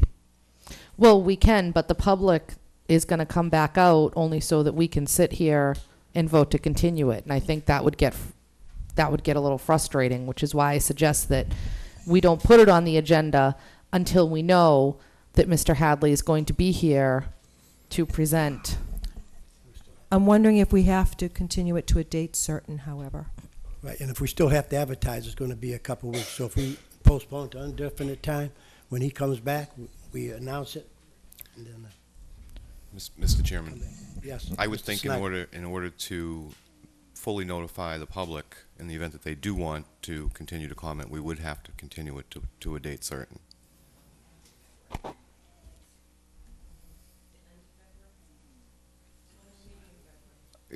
Mr. Chairman, have you been given any idea as to when you'll be coming before these other boards, commissions? We are just going to them when we get back from the New Year. So no, they all know about it. Now we just got our ducks in a row. Now we can start submitting everything to them. First meeting in March, and then we can continue it if need be. Were you going to make a vote of confidence? Was that anything that was no? Unless when we close this, before we have it scheduled for another meeting, if they want to take a vote of confidence, then somebody's going to have to make a motion, and that all will be is a vote of confidence. So. No one's doing that. Okay, we need a motion on this. Well, my motion lacked a second, so somebody needs to. I make a motion that we postpone, that we continue this hearing until March 6, 2012. Are you looking at your calendar? Yeah. Okay. That's the first Tuesday in March. And that was what, March 6th? Correct. Second. Motion made by Mr. Bagley, second by Mr. Snyder. To continue to March 6th, 012.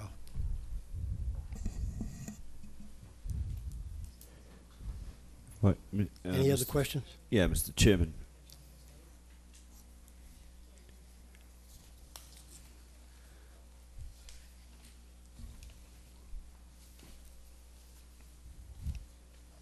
Go ahead. I was waiting for you. I didn't want to speak. I was waiting for you sometimes to- you speak to without answer me back. even acknowledging no, you. No, Now- listen, now I'm you trying go- to. I'm trying to do a better job. Look, you know, this is it's getting real crazy here. You know, I would think that we could continue this hearing until we hear back from Mr. Hadley, and then schedule it. I mean, I don't know that we even have to put another public notice in the paper, and then just schedule it for the following week after we hear back from him. Why a date certain and then people show up and you have a notice and he's not ready? When he hears from his boards and whatever he's doing, he'll just notify the office and we'll put it on the next agenda or 2 weeks agenda. Well, if there's 2 And weeks. If it happens in the beginning of February, it happens then. If it happens at the end, it happens then. If we have But a at public- least he's done his work and he's ready now for a full presentation back to the board. Well, we got it for March 6th. If he doesn't come in, Well, if if he's he not gets it ready for for the- that, he still has to have the 2 weeks. No matter how he does it, he has to have the 2 weeks for us to have a public. Well, I think, and that's what I'm trying to tell you. If he notifies the office on February 1st that he's, for example, that he's got everything he needs, we could schedule it for February 23rd or February 17th or whatever the dates are, 2 weeks out. 1/14 is 15. So, I mean, why don't we just do that?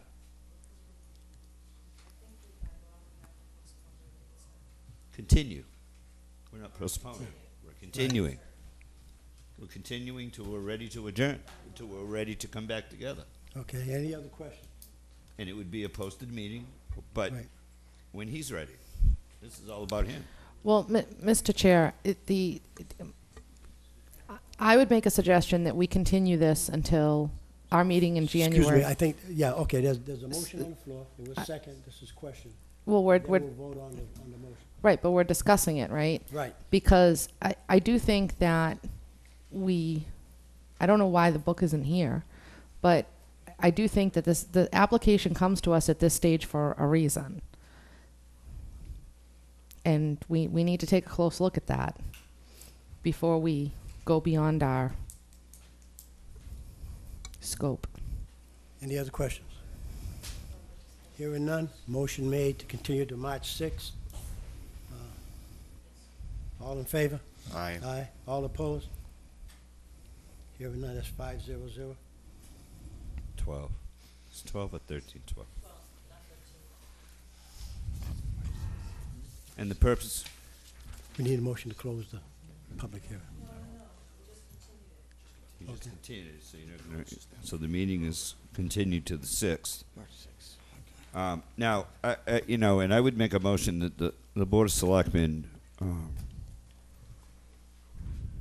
I mean, it seems to me there's something missing here. It's not, this is about an alteration of premises. That's all this is about for the Board of Selectmen on the license.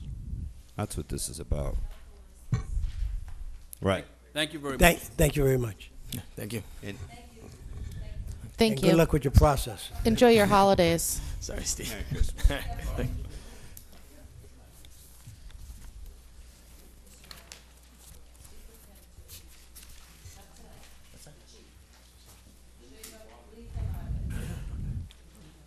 Mr. Chairman, if we go back, Mark, have you got any more? Yes, real Yeah. quick. Thank you. Back to the town administrator's report. Thank you, Mr. Clerk. Mr. Chairman, I'd like to bring up Chief Stanley to introduce our new animal control officer, Cheryl Goviette Dill. I hope I said that right. Cheryl Goviette Dill. Did I say that right? Is that close enough? Okay. Mr. Chief. Thank you. If I've learned anything tonight, I am not going to alter my premise.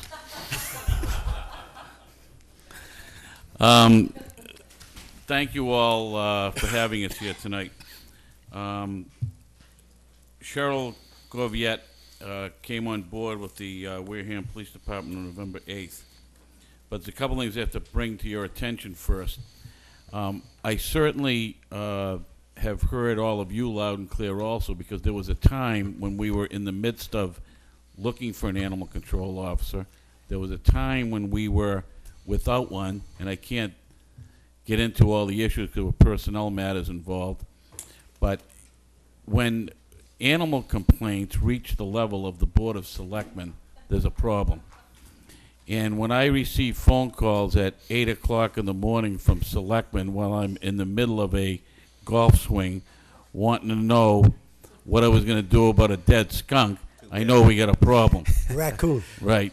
So what? 4 shots. Yeah. You want to get to the particulars. So that was another matter. I got one from Mr. Holmes. That was a skunk. You probably didn't get an eagle on that hole, Chief, right? No, I didn't. But the fact remains that we certainly had some major problems, and it was a personnel issue that we had to wait on. There was a process we had to go through. And I would be remiss if I did not thank the community, the board, and you, Mr. Andrews, for your patience during a very difficult stretch.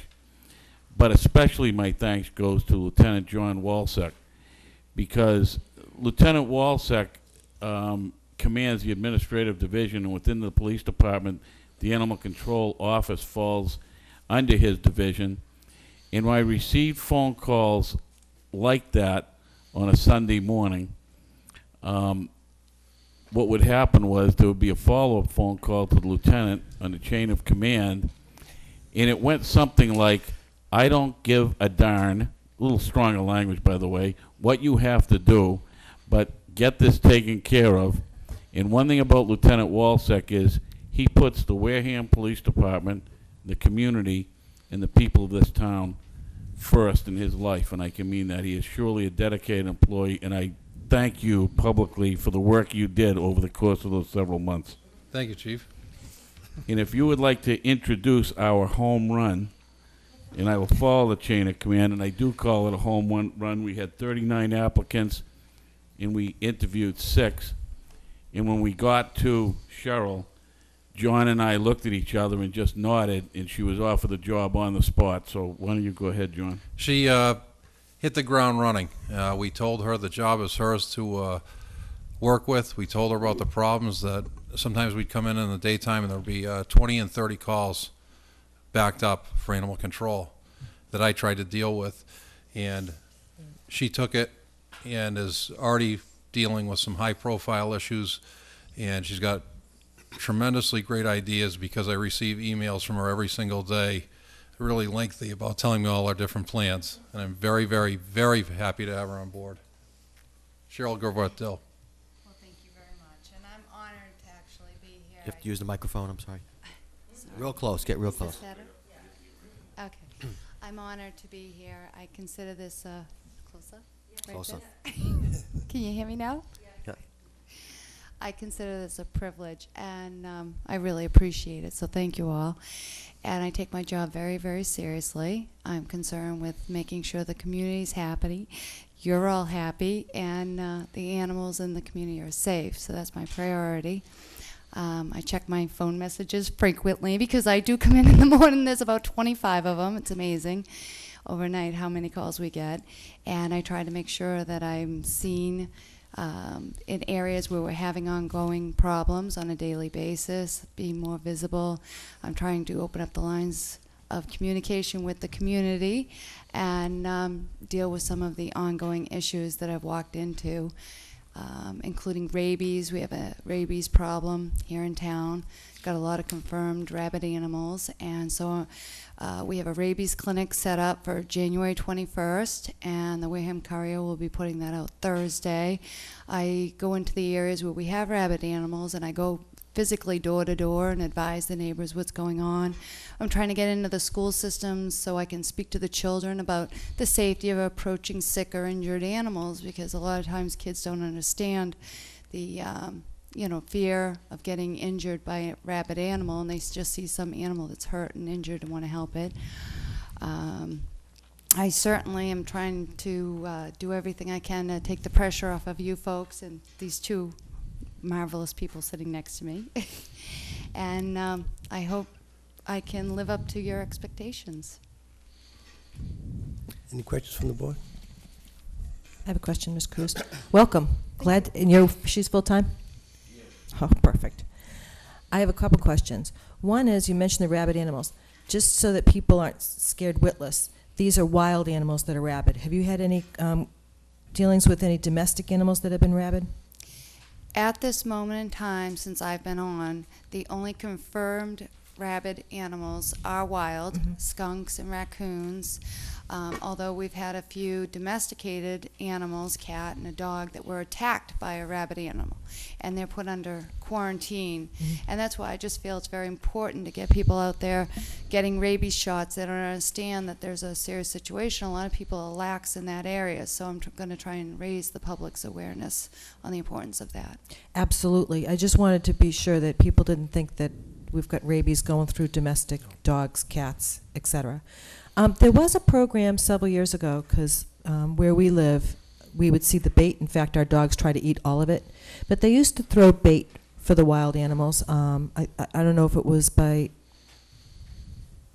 the coalition. I don't know who did it. But they used to throw rabies-laden treats out for the wild animals. Is that program still in existence? Actually, I already looked into that, and it was common practice on the Cape, and I spoke with the state. They advised me it's very difficult to monitor. It's very difficult to control. They don't like doing it in residential areas because of the concern of other animals getting into it and, dosage amount. And unfortunately, the areas where we do have confirmed rabid animals are extremely residential. Right. Well, my dogs should be inoculated for the next 20 years, the amount that they ate. And my other question is, this is just a curiosity question, and you're brand new on the job. Is there much of a problem in the town with either hoarding or, and I hate to mention this, but animal fighting, to your knowledge? I'm not sure about the animal fighting. However, I do know that there is a couple of cat issues, and I'm actually working with a couple of people that the Board of Health made me aware of, and I have one woman on Main Street who we've already been able to get her to voluntarily give up 7 of the cats, and we're working with a pet advocate to try and place those animals, and she is definitely trying to get all of the cats that she does have fixed so we won't get a compounded problem. Great, thank you very much. You're welcome. Thank you. Any other questions? Yeah, Mr. Chairman, thank you. Welcome aboard. I need to put this in context because Rick brought it up. I'm glad he didn't mention that when Father Sullivan was here, because that wouldn't be good. But my call to him on the Sunday came after nearly a physical attack on the Thursday when I was at Sean's baseball game in New Bedford, and my daughter told this young lady that I was a selectman in Wareham. Big mistake.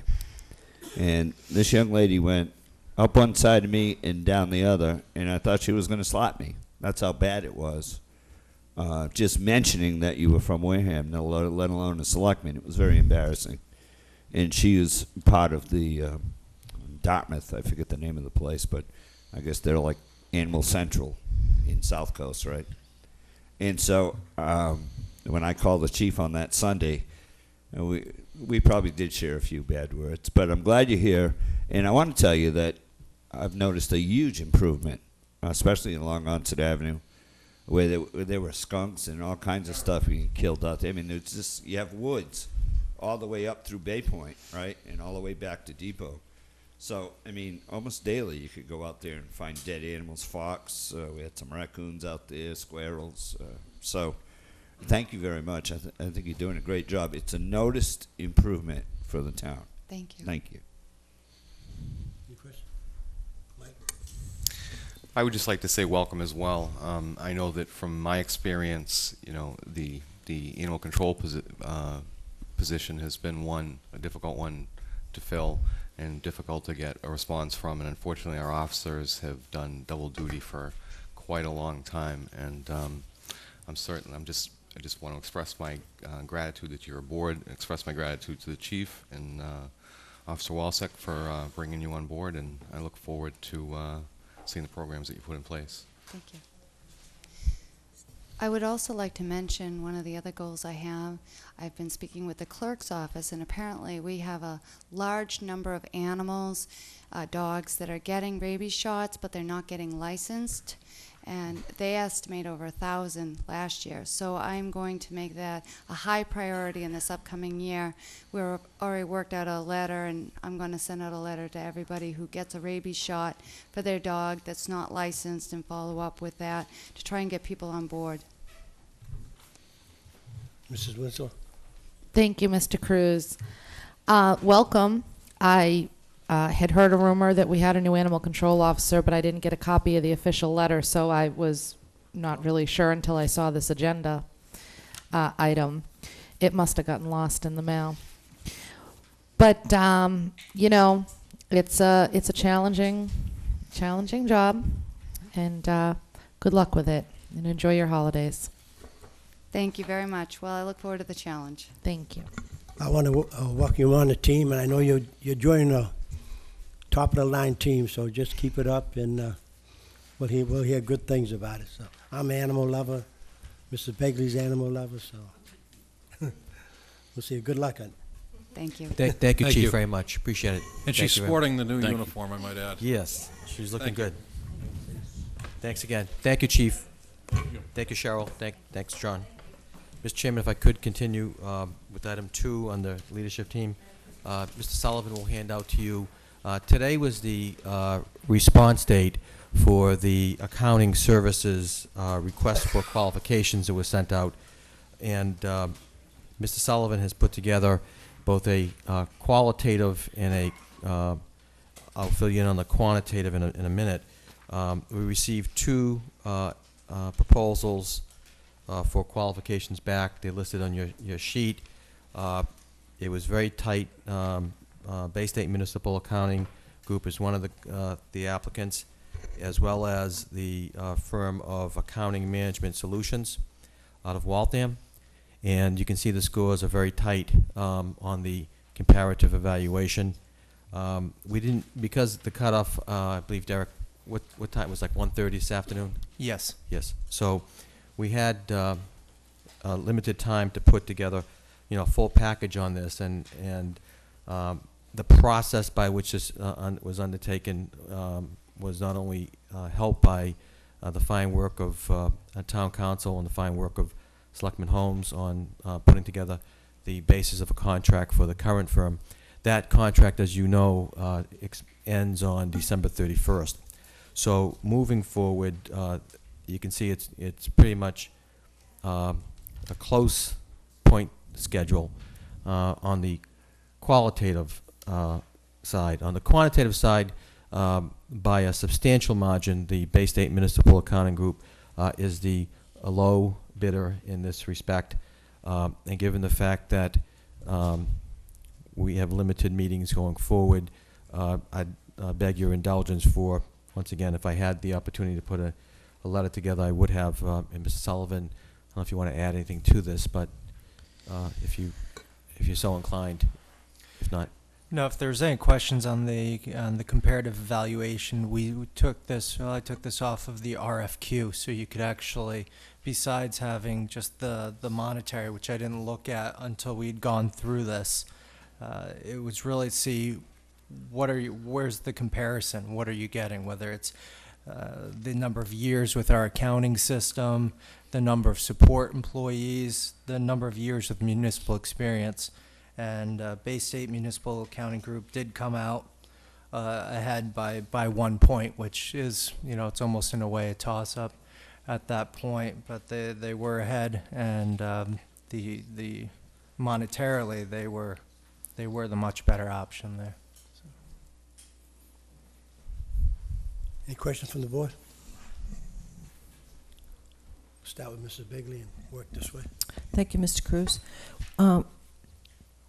Derek, what was it a significant financial difference with the bids?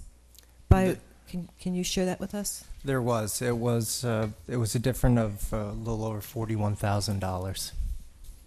More. That AMS was more than BMAJ. And what was the time limit on that? For what period? What period of time? It's till the end of the fiscal year, through June 30th. 6 months. Yes. So this contract is from January 1st to June 30th? Yes. Thank you. And Mr. Holmes? Well, it raises two questions. One, in that contract, is this Bay State group here tonight? Are they here tonight? They're not here tonight, no. Through you, Mr. Chairman. Well, They're not here. part of that agreement was that they were going to come have a meeting with the Board of Selectmen in the middle of December with a date certain. I believe it was today. I asked the chairman last week about it. He was going to check with Mr. Andrews. They were supposed to come and give us a report as to what was happening.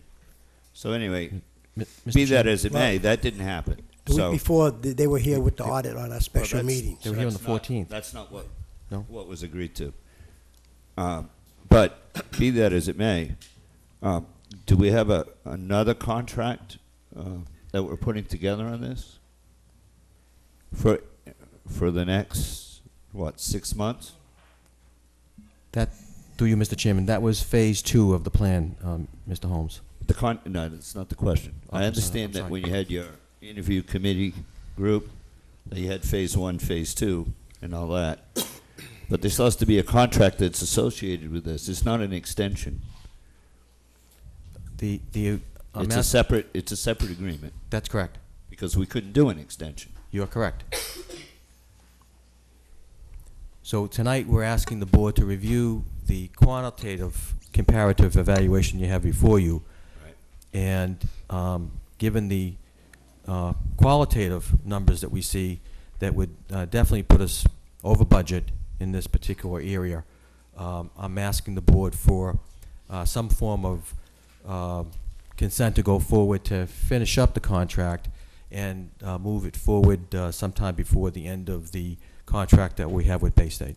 Which ends at 31st, right? December 31st, you are correct. So then you need to have a contract that runs from January 1st through June 30th. June 30th. You're correct. Which leads me to the follow-up. So you have no intentions of hiring an accountant in this fiscal year? Mr. Chairman, I did not say that. In fact, we've had very robust discussions a number of times about this. I will follow the direction of the board at this particular juncture, given where we are with regards to receiving a clean financial audit, having general fund balance, looking to set the tax rate. I think continuity and moving forward is at the forefront of my mind. I'm happy to put as you know, Bay State has indicated at any point, I think it's 30 days, we just have to let them know that their services are no longer needed within 30 days, and we could hire somebody. But if you have, and I have, gone on the Mass Municipal website, you're going to find that Dunstable, Acton, other communities close to us are continuously looking for, I'm not saying it's impossible, but I'm saying for at least that period of time, given that we have a 30-day out, we could advertise and go forward with a person to come in as a town accountant at this particular juncture. I'm advising, as the independent auditors did last week, with regards to maintaining some form of audit accounting services that the auditors had stated in their management letter to the town. And that's the direction that I'm setting. I'm not saying that we can't put it out. I'm saying that it's time to get the finish of the tax rate completed and move forward to a point where we can say, okay, let's put this out. Let's start interviewing candidates that potentially could be out there. Mm-hmm. Thank you, Mr. Chairman. Mm-hmm. Again, so it didn't really answer the question, but so we need to have a new contract done and ready before December 31st. Correct? You are correct, Mr. That is Through you, yes. Mr. Chairman. That's a yes. And two, if the contract's going to be done for 6 months, if I understood your answer, you're looking for guidance from this board as to whether or not to hire an accountant or to continue outsourcing the function. Is that what you just said? No. Miss, I think he said it was up to us as a board, like if we want to put it out for an accountant, we can put it out, and Bay State, we can give them a 30-day notice if we decide to hire somebody. I think their contract doesn't run the whole full 30 days, but Mr. Andrews, you want to elaborate on that? Mr. Chairman, you are correct, and maybe I didn't say it in the shortest terms. We have looked for a town accountant 2 times. So both of those searches, members of this board have served on and helped me look for a town accountant. We found an accounting firm that is functioning as a town accountant. And if you look at that in the very short period of time that I've been associated with Bay State, they have made significant progress. In fact, I'll give you a report on where the tax rate is after we may have this discussion. But it does not prohibit us, and I think you know this by working with town council, to put out a posting for a town accountant while this RFP process is completed and we go into the beginning of the last 6 months of the fiscal year. It doesn't prohibit it. In fact, Bay State said at any time that you would like to go out and do that, just let us know. So I'm all in favor of getting feedback to say, let's try it again. We tried a couple times last summer, and it didn't pan out at this juncture. I'm making the recommendation to go for the accounting services group, Mr. Chairman. Thank you. We are going down the line. And Mr. Chairman, thank you. And that's all I'm trying to clarify, Mark, is what you said in a short phrase. Sure. Because quite frankly, given the history of the town's finances, I almost have no issue outsourcing this thing at all. Because it seems to be the outsource company's the only one who could get it right so far. So, I deal with outsourcing all the time, so I may not have an issue with that. Sure. I was trying to find out where you were coming from, if you were, because you'd said something about looking for guidance from the board, and whether the board felt outsourcing was, is that what you're asking, is the board to weigh in on whether outsourcing is good versus hiring, or, that's what I thought I heard you say.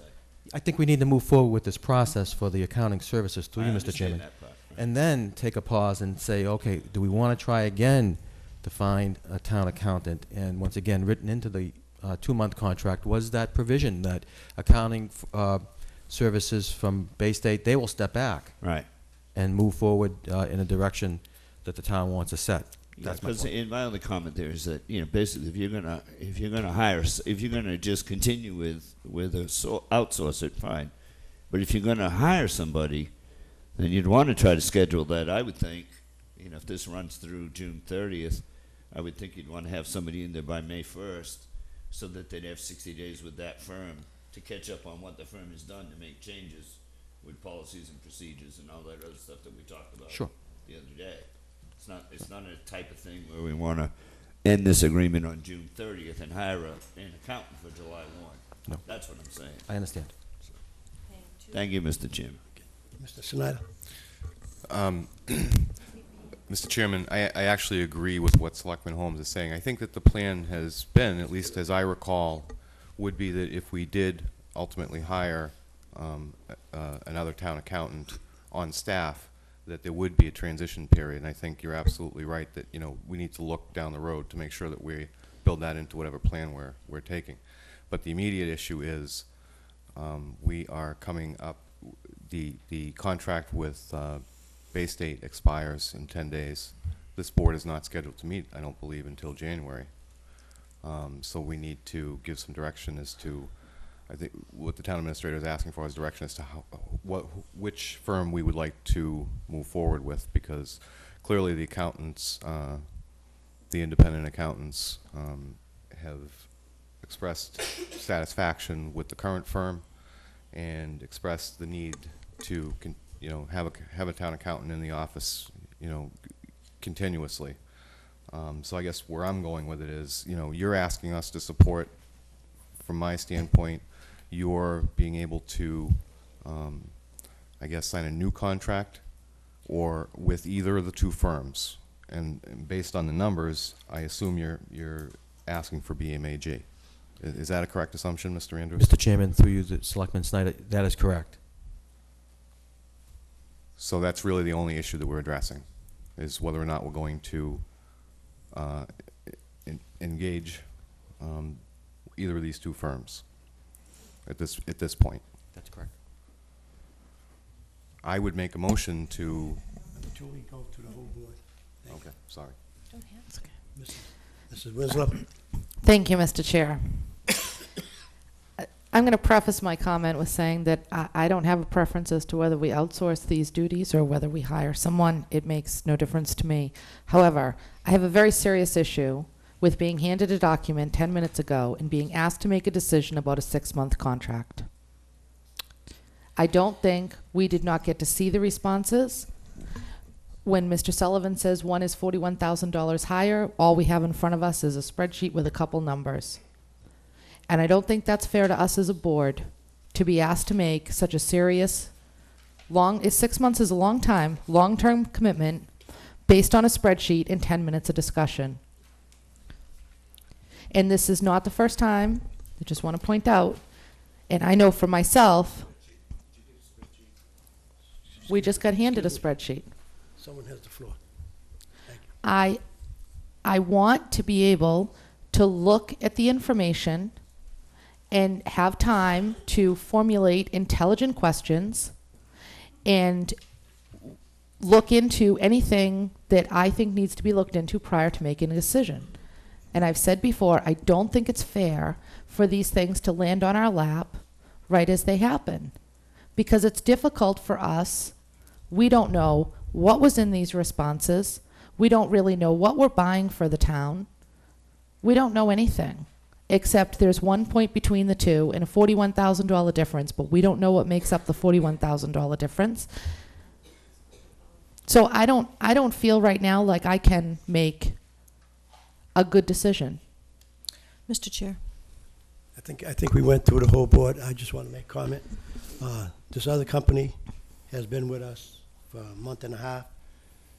They've been working hard and diligently. And this is the last meeting we're going to have before the first of the year. And to prolong this any further, you're going to have to bite the bullet and do it. As Mr. Mark Andrews said, at any time with a 30-day notice, they're willing to terminate their contract. So we need to do something on this, and we had a debate with, a motion with everybody, not a motion, but a talk with everybody. So we need to act on this. Mr. Chair, before I make a motion, I'd just like to clarify a couple of things here. This board certainly hires the town administrator, and the town administrator enters into contracts with department heads. I think that there seems to be this to me is a day-to-day issue. This is also addressing a material weakness identified by Powers and Sullivan. They recommended that we stay with this accounting firm. The accounting firm has proved itself to be invaluable in the process. They came in and have absolutely given us answers. So, but it's a day-to-day issue. It's already been pointed out. It's time for motion. Can we have a motion? You want to make a motion? Mr. Chair, respectfully, I can speak, and I have the floor right now. No, I'm taking the floor. We're going to make a motion, and then we have a question on it. If you want a question, we'll question. We need a motion. Mr. Cruz. We need a motion. I protest. Taken in protest taken. Continue. We need anybody making a motion? Because it was already said about their qualification and what they've been doing. We're just rehashing everything over again. Mr. Chairman, we need to approve this because Mrs. Begley is correct to a certain extent that Mr. Andrews does the hiring, but this board has to ratify that hiring within 15 days. And we don't have the days to do that. So I can, Mike, were you going to make a motion?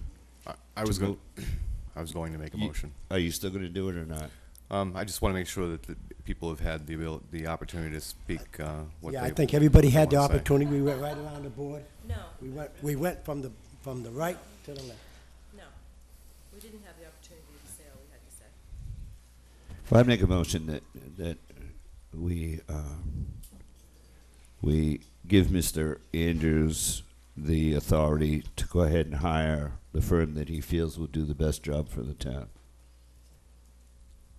Motion made by Mr. Holmes, Second. second by Mike Mr. Chair, for discussion, for discussion. the terms of the new contract, will those be identical? Mr. Chairman, if I could, they'll be identical, Selectman Winslow, except for one item that I'm going to attach to it, which is the management letter, so that the accounting services firm, whichever one it might be, will need to address, as Selectwoman Bagley has pointed out, items in the management letter that were conveyed to this board and the Finance Committee last Wednesday. So that's the only exhibit that will be added to it. Thank you, Mr. Chairman. Questions?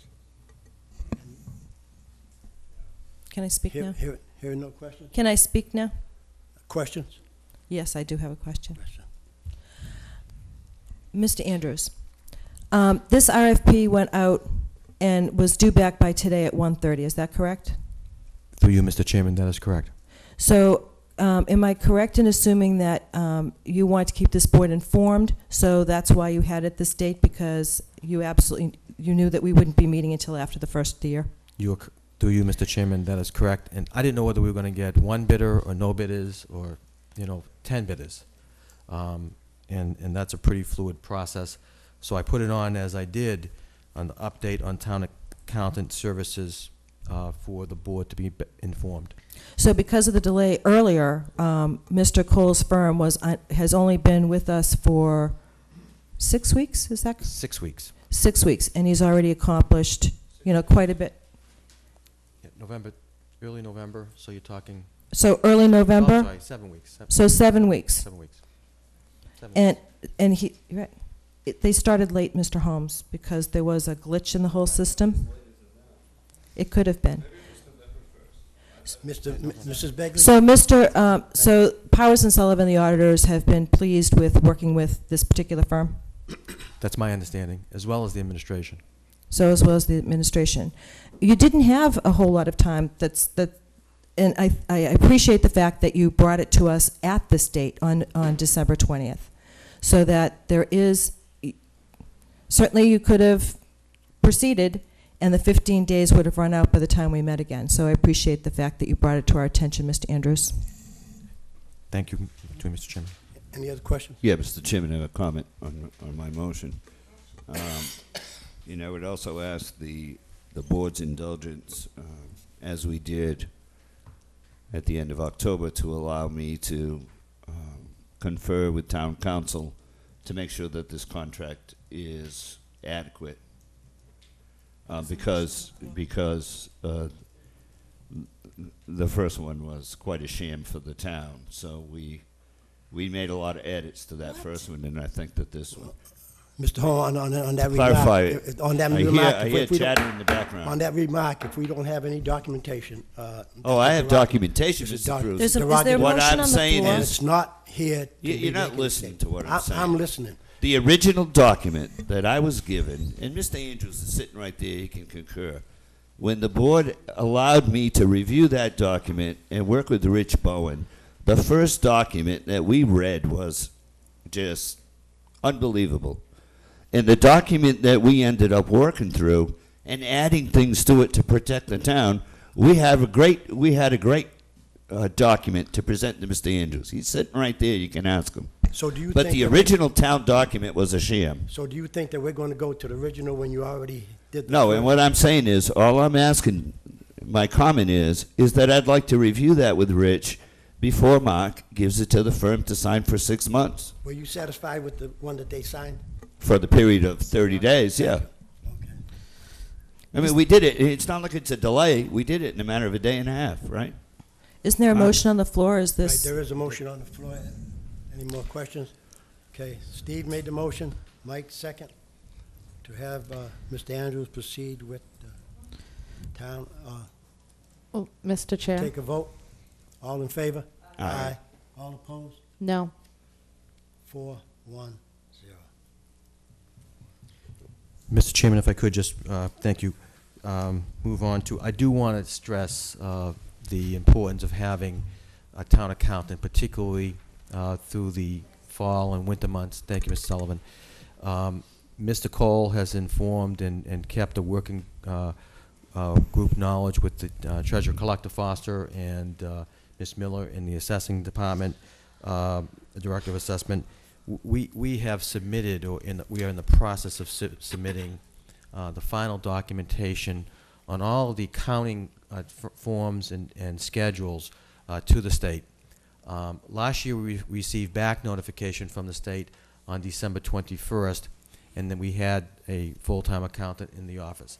This year we're hoping to get that on or about the next several days. As you know, the state has until December 31st to set the tax rate. So I just wanted to bring the board up to date with regards to the work that Mr. Cole of Bay State Municipal Accounting Group has done, and his team working with the town's other offices in the fiscal area.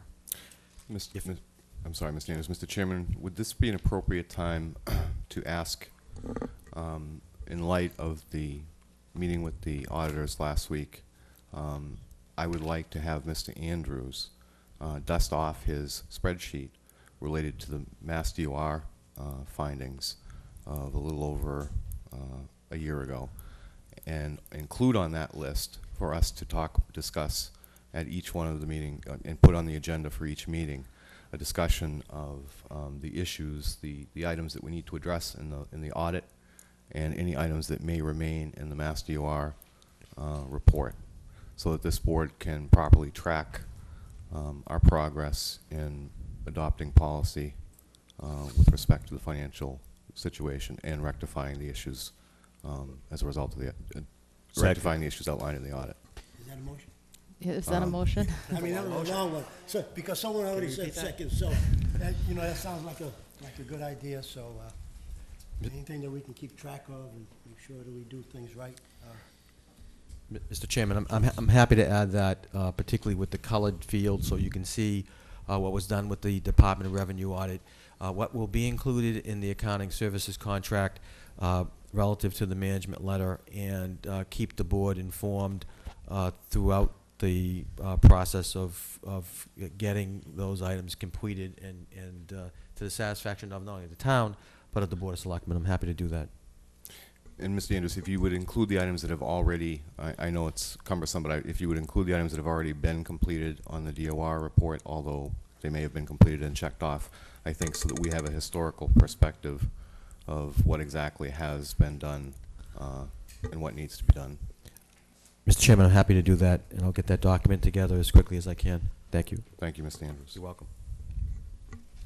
Was that in the form of a motion and seconded? Do we need a motion, or? I think we do. I go along with that as a motion.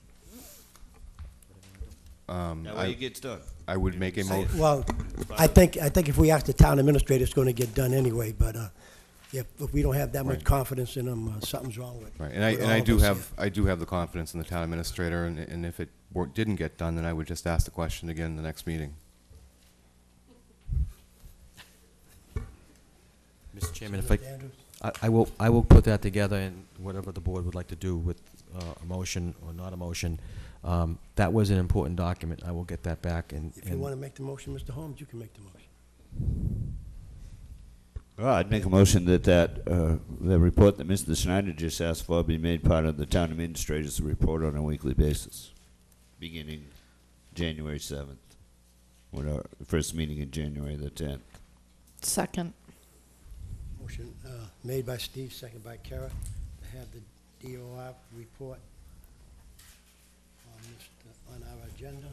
With the audit checklist. Right now, I don't know if we should put a date on until we get back.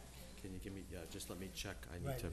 Make sure he's get all his information, because it'll either be the 10th or the 17th or whatever. Yes. Get on it. Okay, motion made. Motion second. Question? All in favor? Aye. Aye. All opposed? 5-0-0.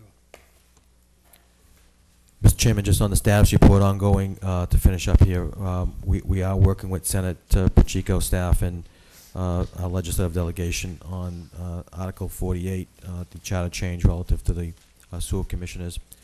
And with regards to cooperation and update with the school committee, that's ongoing. I know there was a seminar this morning that Mr. Sullivan attended on behalf of the administration relative to the preparation of the fiscal 2013 budget.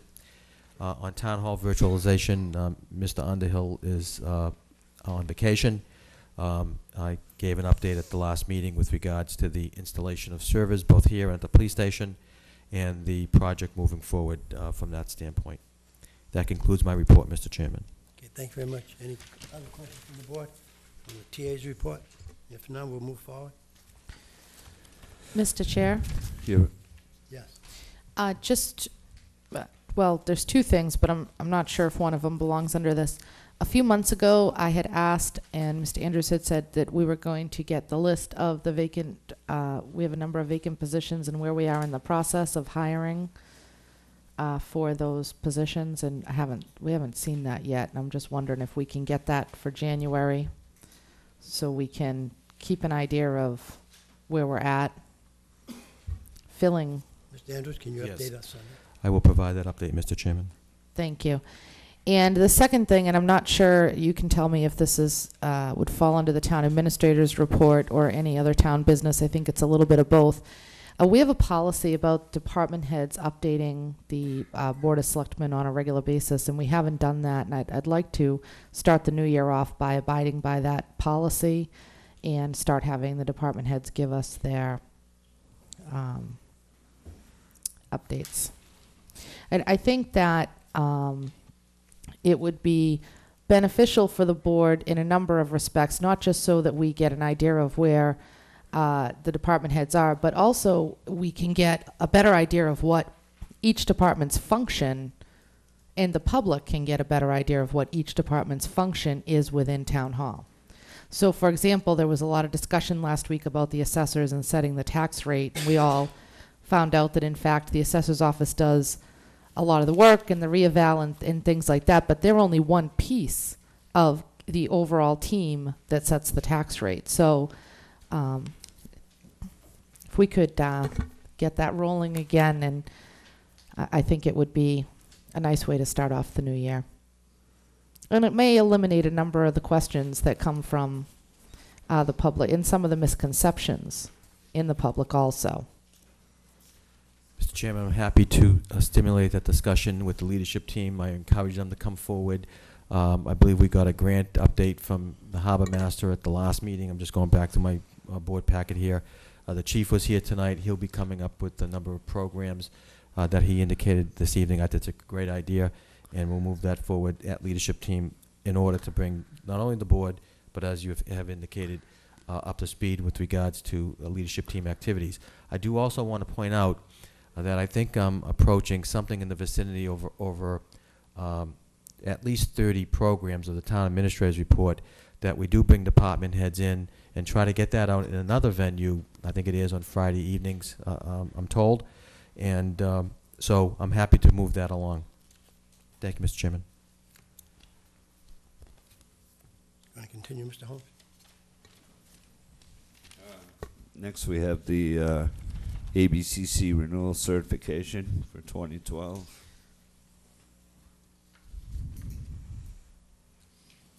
Do we need a motion on this, or is this? I thought we did all this last week. Yeah, because that all the licenses were renewed. They were all renewed, none like it. Did we sign that document? Did they put a folder in there to sign in here? Should be in there if there is. Oh, then maybe we need a motion then. Because I thought this was in that packet. This is the renewal certification. I believe we were in 100% compliance from what I was told. And basically, five, they have 5 lines here. It says, we certify, and we have determined that the premises described in all 2012 renewal applications approved by us and forwarded to the ABCC are now occupied, used, controlled by the licensee, and will be on January 1st, 2012.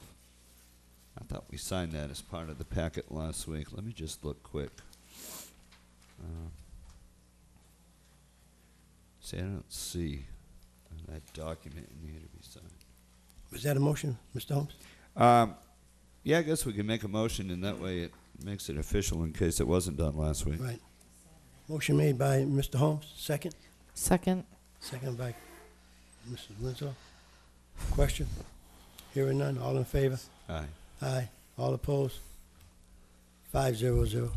While we're on that subject, Mr. Chairman, I would like to remind all licensees that the licenses are available in the office, and you need to pick them up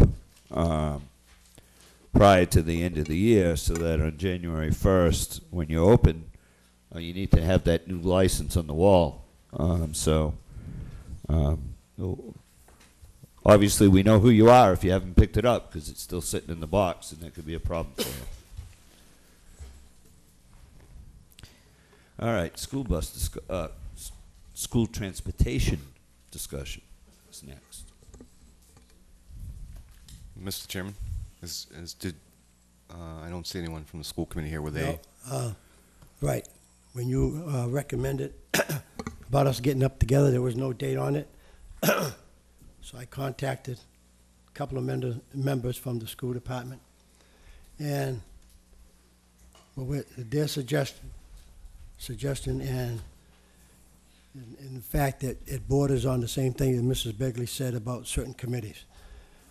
They like to have an informal meeting with the school board, 2 members from the school board, FinCom, capital planning, and Board of Selectmen. That'll include the chairman and 1 other member, plus Mr. Andrews and Barry. So that'll be 10 people for an informal meeting. And then once that takes place, then we can come back with whatever recommendations or other committees that they need to have done. But this is a starting point for us to get together as a group. Well, would you just go down that list again, please? Okay, it's a school committee. There's 2 members each. School committee, FinCom, capital planner, Board of Selectmen, Mr. Andrews and Mr. Barry. It's informal, and they're planning, we have 2 dates, January 7th, it's be on a Saturday at 9 o'clock, or January 14th. They're in agreement with it. It's basically the same people that Mrs. Begley had mentioned earlier on the committee. So this is almost like a prelim, and then we can go from there. That's all I have. If anybody else wants- Mr. Oh, I'm sorry, Mr. Schneider, okay, just, Let's start from that end and work this way. well, I just want to clarify on those dates. We already have a meeting scheduled, I believe, on January 14th in the morning. Do we Well, not? The 7th is the 7th. Okay, or- but no, I just want to make sure that, sorry, Mr. Snyder? go ahead. Mr. Chairman, I guess my question to you is, did they decline the invitation for the Board of Selectmen to meet with the school committee to discuss the school transportation issue? No, I wouldn't say they declined, but I didn't send any invitation out, because I wasn't sending any invitation out until I talked to the school board or the school committee to find out their availability of attending the meeting. In other words, I'm not gonna say you gotta be here on the 20th or else. This is a team effort, and we need to start working as a team. So I figured I'll talk to them. We'll have an informal meeting. To me, I don't see any problem with that. That's a step forward, and then we can go from there. Mr. Chairman, just so there's no misunderstanding, what I thought my request was for the Board of Selectmen to extend an invitation to the school committee to come to meet with the Board of Selectmen to discuss the school transportation issue. Not that we were going to dictate necessarily a time. It was to extend an invitation, and I would request that you extend that invitation once again. Now, when you say invitation, I verbally talked to them, and this is what, between myself and them, to be equal, we have a meeting amongst ourselves. If you're trying to say that we need to dictate, and I'm going to say dictate, a meeting that you have to come and sit before us, if that's what the board prefers, we're only drawing ourselves further apart. If we come in a consensus and work as a team, because I think we're headed in the right direction. I think everything will go right, but if it's up to the board, I'm the chairman, and like I said, I didn't send no, there was a letter looking at me in the face. I don't know who said to write it, telling them to be here at a certain date, a certain time. And I'm not that kind of a chairman or a person to be dictating somebody, you have to be here a certain day. We're going to talk as gentlemen, and we're going to work, and respect begets respect. And we need to start somewhere, and this is a start. Mr. Chairman? Yes. The purpose of the invitation was for the Board of Selectmen as a whole, to meet with the school committee as a whole, to have an open, public discussion on the school transportation issue. Pretty simple, from my standpoint, and certainly nothing nefarious in that request. Did we make a motion? For some reason, I thought that we voted on that at one point. You voted for me to get up with the school committee with no date set. It was just for me to get up with them, and I did get up with them. There was no specifics on it. It said for us to get up, no date. And when I got up with a couple of them on the school committee, this was what we came up with, and it sounded like it was a good step forward. So I proposed it to the board. Now I'm proposing it to the board, so here you have it in front of you. So we can go one way or the other, and it's up to the board. We went, Steve, then we'll go right. Thank you, Mr. Chairman. Well, if I recall, the motion, not Mr. Schneider's motion about a joint meeting, I think you can still do that anyway, and just ask them to come. Ask them, which Tuesday night is best in January. Put them on the agenda, right? That's easy enough. But I don't really think that's going to resolve anything. I'm going back to a motion that I think Mrs. Begley made, or maybe Mrs. Winslow made it after a bunch of discussion, and she included everybody's stuff in there. And through you, you said two members of the Finance Committee, 2 members of Capital Planning, 2 members of the School Committee, 2 members of the Board of Selectmen, Mr. Andrews, Town Administrator, and Mr. Rabinovich, the School Administrator. And through you to Mrs. Begley. Wasn't there some at-large people on that list? 3 at-large people. So what I think you've done is you may have started the works on forming this committee that we voted on forming. My only question to you is that you didn't mention at-large people. Are you going to include No, 3 at-large this, people? what I mentioned is what we came up with. Now, they can have a meeting as planned, talk about it, and then if you want to go, we'll all get together. You got 2 members from each one of these committees. If we get together and say, I'm assuming, okay, let's form that committee and go from there. Or they may come back and say, let's just talk to the board and we don't need a committee. So this is a feeling out process for everybody. Well, I mean, I like the, the fact that you have the Finance Committee involved there because they review the numbers on a regular basis. You have the Capital Planning Group, who any of these purchases would have to go through anyway, as well as town meeting for vehicles. You have some people from the School Committee, the Board of Selectmen. You have the Town Administrator, who controls the town budget. You have Mr. Rabinovich, that is the administrator of the schools and has to work with Mr. Andrews to get a budget. But I do think that, I supported the motion to have some at-large people. I don't want to say Joe Citizen, but you know what I mean.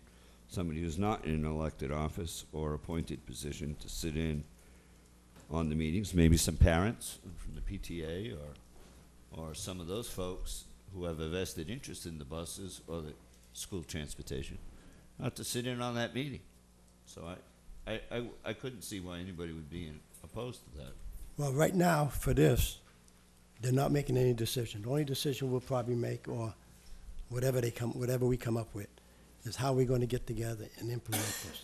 So it'll come back. When it comes back, if they adopt the proposal, it won't be the same people, because when we come back to the board, you may have a different set of people going to the meeting. But it's only a starting point for us to get started in coming back with something else. Like I said, this is what's proposed. This is on the table. And to clarify, it's not a private meeting, it's a public meeting. It's an informal meeting between. It's public, it's going to be, people are not- going to know when it is, right? You just said January. But it's not going to be public. 7th or the 14th. Right, and it's not. Oh, there you go. Well, that's what the board, keep your comments to yourself. Thank you very much. Mr. Chair. It's up to the board to make the decisions. Mr. Chair, is it my turn now? Yes, it is. Right now, Mr. Chair, you were directed by this board to extend an invitation to the school committee. So far, and I know you keep saying it's a starting point, so far the only one that's had a starting point, the only one that's had communication with the school committee is you, not this board. And I personally feel having 2 members of each and avoiding having a quorum so that it can be avoided being a public meeting is horrifying. This community wants transparency. That was our entire discussion when we had a lengthy discussion about having a committee formed, about having members of various committees and 3 citizens at large. This community craves transparency, as do I, because I haven't had an opportunity to ask any questions to any member of the school committee. Just you have. So I would respectfully ask that you extend that invitation, and if they don't want to come here, we'll go there. So if they don't want to come here on a Tuesday night, I'm perfectly happy to go there on a Wednesday night. But I want the opportunity to ask the questions. I want people here the opportunity to witness the entire meeting, the opportunity to ask questions if they're given that opportunity. And I simply will not support something like this. The only way I would support something like this is if it was an absolute public posted meeting with a posted agenda, a posted place, so that anybody that wanted to go there, so that the minutes would be taken, the minutes would be approved and available to the public. I think far too much goes behind closed doors in the town of Wareham. Transparency is a good thing, and I think it should be right across the board for everybody. The only other thing that we can do, you said, have a meeting. It may not be on a Tuesday night. It may be, because I even asked about that, not to all the boards, but to one. It was like, I thought it was the 14th or 13th. It was on a Thursday that we meet, as you said, with the school board and the Board of Selectmen. A designated place where we're all on equal footing. Right. So we can go back with them on that and see what they say. Mr. Cruz, this is not a time of negotiation. No, like, it's not okay, they do negotiation. this, then they say this, then and you're like the negotiator between these two governmental bodies. Right. I find I want to have I don't think that that's constructive for us to get together. I want something constructive to bring us together and have a conversation so that the community is involved as well. So I will not support any more closed-door meetings. And this sounds like a committee. If this is a committee, it's a public body, and it's subject to open meeting law. Well, I think that was already clarified last week on the open meeting thing, but it's up to the board. If you want to go with this, if you want another proposal, they're on TV, they're watching it, they're having their meeting tomorrow, and they'll probably discuss whatever we come up with now. If you want to have a meeting with us and them, the location will be set and the time, because it won't be on the Tuesday night, as far as I can see right now. Why is that? Well, with our agenda and their agenda, but we can still have it televised. It can be in any room. It can be here, next door, anywhere. Yeah, but we could we could do it again. We could say at 6 o'clock on a Tuesday evening, or 5 o'clock on a Tuesday evening. Or if on they a prefer, Saturday. I'll go across over to the middle school an hour earlier, and be happy to go on a Wednesday evening. Well, we need to confer with them to find what date is comparable for both of us. Unless you're going to say, We But to want it cl- on the 17th, and there's no ifs, ands, or buts about But it. no. Being flexible about this, Chairman Cruz, and I'm wondering is what you're saying that you will continue to pursue the Board of Selectmen meeting with the entire Board of Selectmen, or as many as we can, meeting with the entire school committee, with the town administrator and the school superintendent? Is that what you're saying? Well, we're on discussion right now. That's what we're talking about, Right. correct? That's I what just you're don't want to talking- be that's what you're misunderstood. talking about right now. Okay, that's what I don't want to be misunderstood. Right. To Mrs. Begley's point, on January 18th, we already have a meeting with the school committee, I think at 7. Why don't we just try to do it at 6 that night? We have a meeting already with them on the budget. The public hearing. The budget presentation. Maybe we could just do it that night. Since Well, we're all. we'll still have to present it to them. Oh, you have to Right. ask them. And that's what I'm getting at. We have to go to them no matter how you do it. Just remember. Let's not go We to got them. voted, no, we don't. We got voted in, just like they got voted in. They had as much votes or more than the selectmen just got voted. So Mr. we're on Cruz, equal- I'm not saying we're on power. equal- we're This on- is it's not a power struggle. It is. This That's is not why a power struggle. We need to get together. But it's become one, unfortunately, and I think that having just a go-between is not productive. And I'm wondering if, I would like to see, okay, let's have it go through the town administrator if you'd rather not do it, Mr. Cruz, and extend the invitation to the school committee, find out when and where, and we will meet with them. That's what didn't I say I got up with them, and this was their first proposal. You have a proposal in front of you. Miss- If you don't like this proposal, you can vote it down, and if you have another proposal, we'll come up with it. Mrs. Winslow? Thank you, Mr. Chair. This is reminiscent of the conversation that occurred in Washington, D.C. today. And at the end of the day, nothing got accomplished. So I don't have a personal preference as to whether a committee meets or this board and that board meets. What I do want is for it to be a public discussion. I believe that the public needs to hear this discussion. So I will support any form of coming together in a room, whether it's a committee of 10, whether made up of Finance Committee, Capital Planning, Board of Selectmen, and School Committee, or whether it's a committee of Board of Selectmen and School Committee. However, at some point in the very near future, these two boards have got to figure out how we're going to work together. And it needs to be done publicly. And ASAP. Thank you. Mr. Chairman, just for your information and consideration, we don't need to wait until our next meeting to arrange this meeting. It's not a violation of the open meeting law to schedule a meeting via email. So we could propose several dates to the school committee, and the school committee could respond to those dates or propose other dates so that we can get this scheduled as quickly as possible. Right, I don't think there was any problem in communicating or setting a date, Mr. Snyder. The idea is we're at odds of how we're going to come about it. We have one proposal, now we have another. We can schedule it any time after the first of the year. Like I said, they had proposed the 7th or the 14th. So any time after when we come back in session, as you may call, or that week, we can have it any time, as long as we get up with them and we're all in agreement. Because a lot of times with this board, we have meetings and there's people not attending. So we need to make sure we try to have as much full board as we can when we do set something up. Mr. Chairman, could I ask that you extend the invitation via email to the school committee and ask them to propose some dates to us to meet with the Board of Selectmen? You could do that. Well, I think Mr. Holmes is next, and then, Mr. Chair, I just wanted to clarify something. I said Mr. Holmes is next.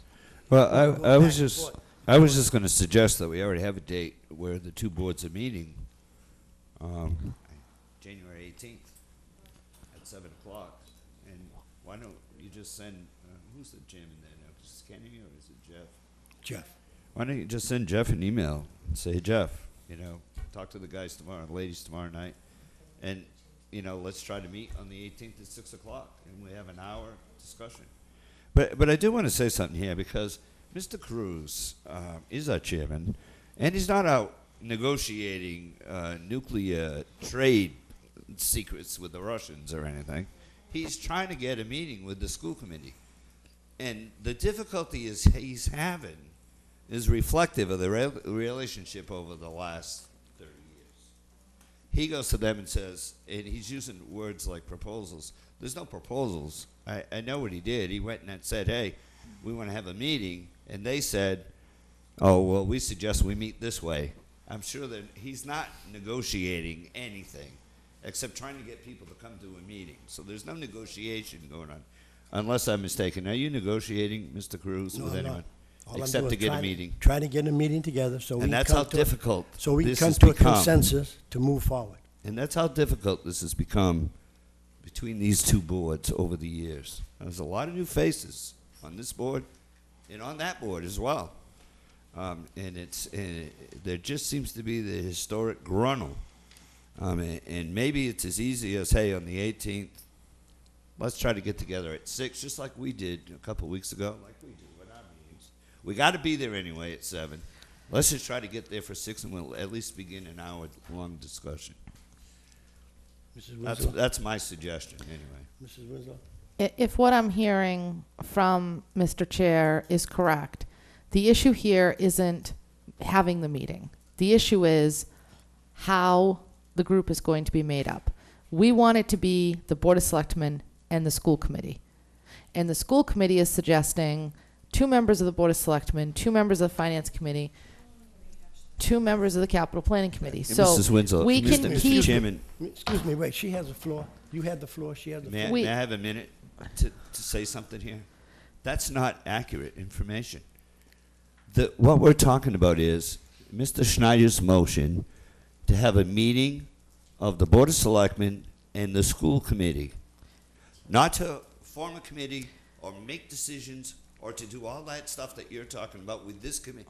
Now, if the 2 boards come together and they decide, hey, we should have a committee, then this discussion takes place. But that's not what he asked for. He asked for a joint meeting of the Board of Selectmen and the school committee. I understand that, Mr. Holmes, but what Mr. Chair said at the beginning of this discussion was that when he presented that information, the response was that the school committee would prefer to have a meeting with 2 members of the Board of Selectmen, 2 members, unless I misheard Mr. Chair, and he can correct me if I'm wrong. So if the issue is in fact not when we're going to meet or how we're going to meet or where we're going to meet, the issue is who is going to meet. Am I correct in that, Mr. Chair?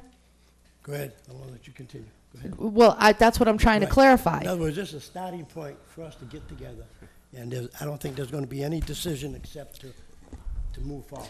But what I'm trying to clarify is I think that half of us are talking about one thing and the other half are talking about another. No. If the issue here is not getting a date, a time, a place, or a camera, the issue here is who's going to sit in on that meeting, correct? This board wants it one way and the school committee wants it another. So where do we go from here? Board, everyone spoke, make a motion, and they're watching on TV, and they're going to hear exactly whatever you come up with. So, Didn't How- you already, did you make a motion? Mr. Chairman, if I may, You're right. it's pretty simple. The Board of Selectmen is extending an invitation to the school committee and the school superintendent to discuss a very important issue that affects the community publicly, on television, so to have an open, honest discussion about it, and they can either accept it or they can deny it. But I think that we need to have an answer one way or the other. If they've told you that they don't want to come, and and I'm not saying that this is the case, maybe you don't want to say that here, maybe that's the case. But as far as I'm concerned, I want to make sure that we extend the invitation. The idea here is to have an open, honest, and productive discussion. Nothing more. okay, so you want school committee meeting, Board of Selectmen, you haven't any date. So do you want to get up with them and say what date is comparable to everyone, or you want to set a date like Mr. Holmes has said? I'll make a motion. Okay, go ahead. I make a motion that the Board of Selectmen, through Mr. Andrews, send a note to the Barry Rabinovich and the school committee that we meet at 6 p.m. on January 18th, just prior to the budget meeting. To discuss. To discuss school transportation. I'll second, but I will be late. Well, that's okay. See, that's what I'm getting at. Well, no, it's. I mean, it's pretty simple at this point. Either I you'll be there. I know they're available. Either you'll be there or because you won't. They didn't ask us what date we wanted to do the budget thing. They sent the date. So let's just send out the note, get up with them tomorrow, and say we're going to meet at 6 p.m. on that day. How difficult is that? Okay, Mr. Andrews, okay, motion made. I seconded it. Kara, second. Any other questions? No other? All in favor? Aye. All opposed? 5-0-0. All right. Other town business.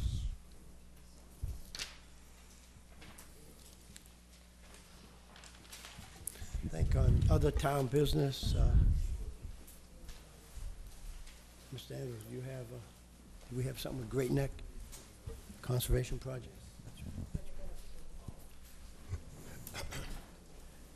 There was a request, Mr. Chairman, through you to the board and listening audience for the extension of a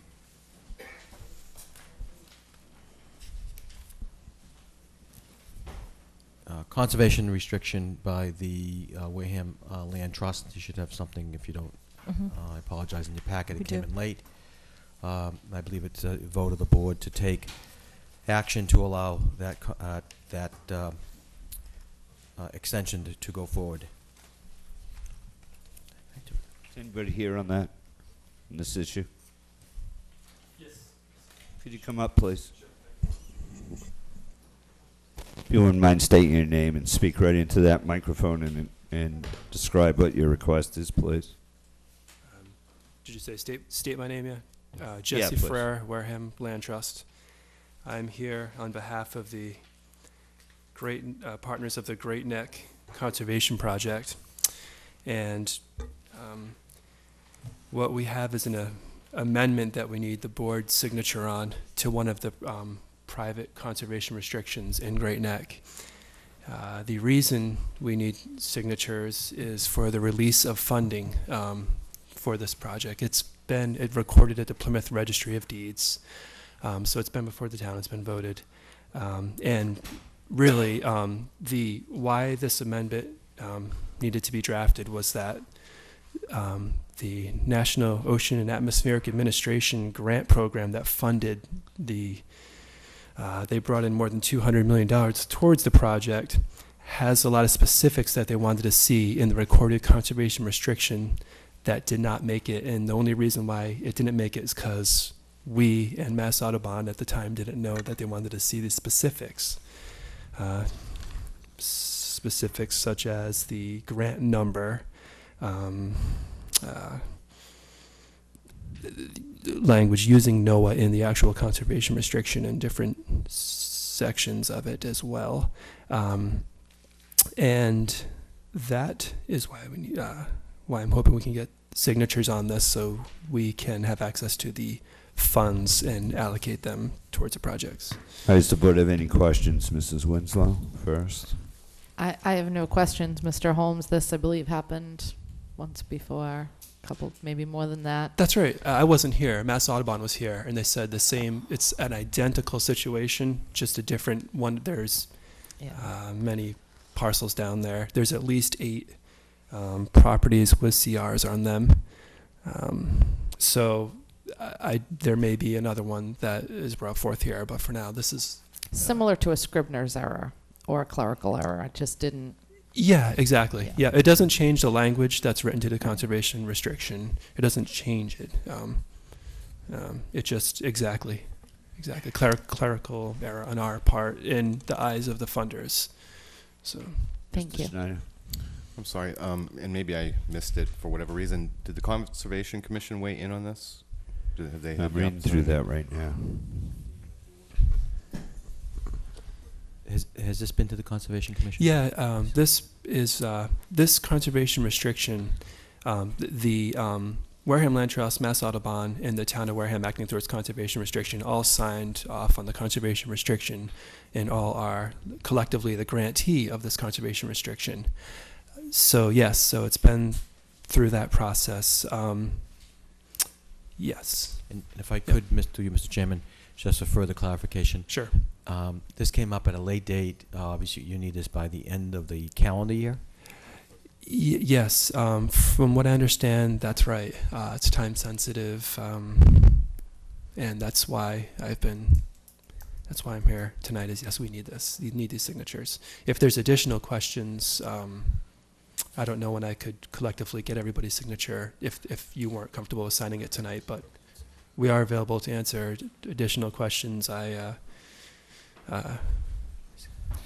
With help from some Mass Audubon folks who worked more on it than myself, we could get the answers if need be on any specific. Do you have anything?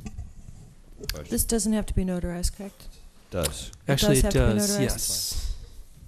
Yes, it requires a notary. I'm a notary. I'm a notary. Shirley, Oh. Shirley said that she would Yep. take care of it. All right, can I have a motion, please? I make a Page- motion to approve. Page, no, there's no page number. It's under approval, but the heading is approval by selectmen. I didn't get the copy of it, Mr. Holmes. Did you want to hand it down to me? Or let Mrs. Begley do it?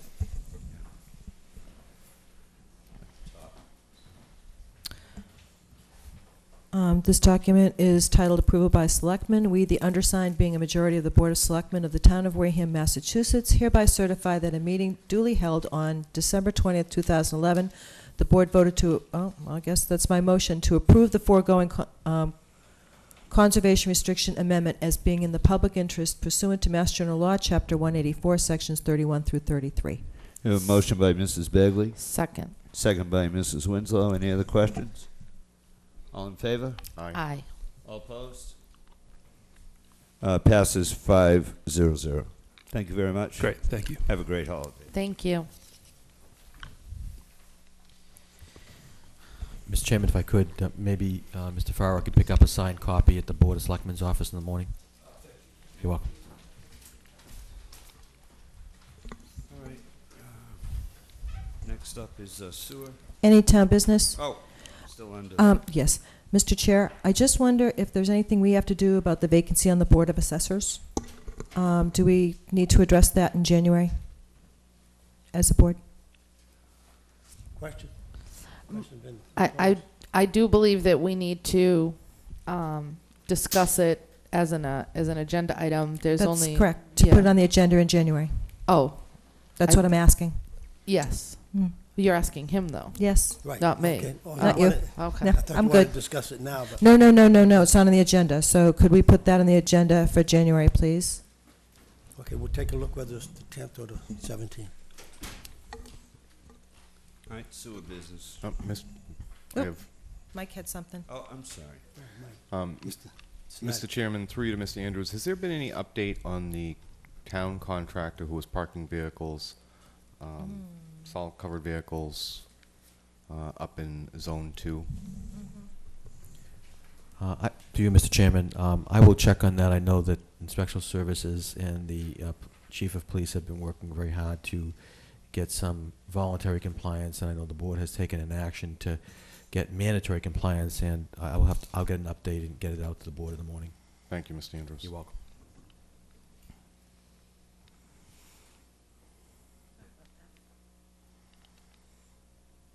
Any other? Mr. Holmes? Are we done this time? When I hear silence, okay, I'm Yeah, ready. it's good. I'm ready to move on. If it's It's still good. silent. Next is sewer business. Mr. Campainer's here. Well, Guy, can you come on up? You were going to get back to us from last week on Pomodoro's issue. And I see that Brian is here from Pomodoro's as well. Yes. What's this on the chat? This isn't on the agenda. It's from last week.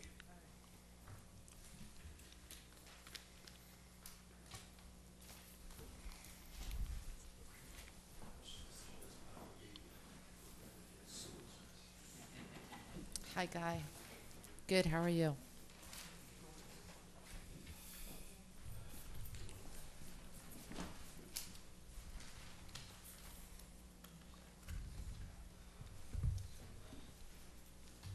Hey, Guy, how are you? Good evening, Mr. Chair, members of the board. Last week, when Pomodoro's came up for an extension, I had a question on the easement. It's the first time I heard about a licensed, they're calling it a licensed utility way or area, is what they're calling it. So I suggested we find out what that was. This is the actual document. And pretty much what it says, as you have in front of you, is that as long as he owns that property, he can have that easement. So it's pretty straightforward. The history, again, from last week is a failed septic system. That property at one time, as ZDs had permission to tie in, they never did. He's proposing a pump system to go out the back through this easement into Tow Road. I had spoke to town council, and his answer was, I had asked him the problem with this. He said, this is exactly the problem. When he ceases to be owner, the right for the line to be there expires with the license. He says, I'd press for something better, an easement. So I called the parties, and they said they're happy with the way it is. So that's where we are with that. It becomes responsibility of the owner that if the license expires, then there's nothing that we can do. But that's the board's decision. I want to be very clear about that. My recommendation, if you ask me, it's a business decision. He knows that as long as he owns the property, has an easement, if he goes to sell, he loses that easement. And he has to make a decision at that point. In his selling of it, it's a business decision. So that's where I stand on that. And I figured he'd be here. If you had any questions, you could certainly ask of him personally. And, Go ahead, Mr. Holmes. Through you, Mr. Chair, Guy, and you did verify that this was recorded in the Plymouth County Registry of Deeds, correct? Correct. It's recorded at the Registry of Deeds, as it states here, that he has a right to use that as long as the owner. Right. Yes, that's recorded. And so he has an easement. The question is if he sells, what happens? But that's between the owner of that property and the owner of the other property. Absolutely. It's recorded, so anybody does their due diligence, they'll find it, and decisions can be made as to what they want to do. Mr. Chair, Yes, Mrs. Winslow? may I ask a question? Yes. Which many may find stupid, but I have to agree, it's a business decision, but it's a town sewer line. So if he sells the property and they decide not to grant another license, who's responsible for that pipe? Who's going to pay to take it out? It's his pipe. He's paying to put it in. It's a private pipe. It goes through his property, through the easement property or the licensed property, and then into the sewer. So if he sells a property and they say, no, we're not renewing the license to the new owner, I guess they don't have sewer. So the new owner would have to either go someplace else, put a septic system in, whatever. That's their call, but that's their line, not ours. So can I, Mr. Welch, is it? Yes. Absolutely. Yes. So do you understand, and I realize you have no plans to sell this property, but do you understand that should you ever decide to sell the property, if the new owner is unable to negotiate with the other property owner, that you're going to be, or the new owner is going to be responsible? We're not going to be responsible. Oh, yeah, exactly. And this is on totally tape. Understand that. Yeah. Okay. We'll have to go another route if it Okay. just seems to be the only route at this time. And Well, sometimes people come back to us 10 or 15 years after, a really weird scenario came up, and I just want it, somewhere in on a the record DVD or collection. whatever, right? No, I understand. Thank you. Before you go back and forth, sir, now would you state, since you spoke, would you state your name and address for the record? Brian Welch. Thank you. Yep. Any other questions? Mr. Snyder? Mr. Chairman, yes, through you to Mr. Welch. I just have really one quick question, and that is, there was some discussion here at a previous meeting as to the current status of the restaurant, name, et cetera. Is it? Right at the time, right now, we're closed. It's been that way for almost 3 months, I believe. We're in the process of changing the name and going through all the steps, working with the Selectmen's office through the ABCC and getting all that stuff done. Okay, so it is going to, the business name is going to change? Correct, yeah. So as of right now, you don't have the change of name. What's that? Right now, you don't have a change. You're doing everything as Pomodoro's right now. Well, I'm sorry. We're closed right now, so. Right, because It's still Pomodoro's. Yeah, Right, closed technically it's still Pomodoro's, yep. Right. So. So if you do open up, then the only thing you can open up is Pomodoro's. Right now, I see the sign, because I go home that way. Pomodoro's sign is covered up, and it says Grill 28. Right. So when do you plan on open, dear? Hopefully 2 to 3 weeks. As long as you don't have the name change, you know you can't open. If you're going to open up, you're going to have to open up as Pomodoro's. Right now, Pomodoro's is covered up, and you got grill, whatever it is that's coming. So, Talking to the Selectmen's office, she had told me that we could open up and then do the transfer after that fact. That's how I understood it. I believe Mr. Andrews was there when we spoke too. well, I think we better run by it again, because I think you can open up as Pomodoro's. Because you have ample time right now to have the paperwork finished or done. So is anything holding you up? Because you already have. No, I the actually license. would have had it done. What I understood is what they said is get open and then get the paperwork done. And then the transfer will transpire at that point. And you're closed for 3 months because of. Well, basically we ran out of money. It was basically a week away from foreclosure, and then I got some money from another source. And Yeah, because I see some renovations going on. yeah, we're doing some minor stuff. No alterations. You know, mostly floors, painting, stuff like that. So there's no alterations of the premise or anywhere the liquor's going to be or anything like that. So that's pretty much it. On this easement, was there any reason why you couldn't have got a regular easement? Well, the owner of the property I'm going through didn't want to make it when I did it, I understood it to be an easement, but I understood that it would be something we would negotiate when I sold the property.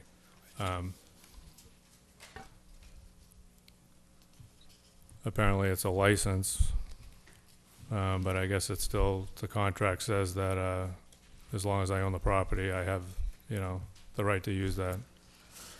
Mr. Chairman. Not quite. Not quite, yeah.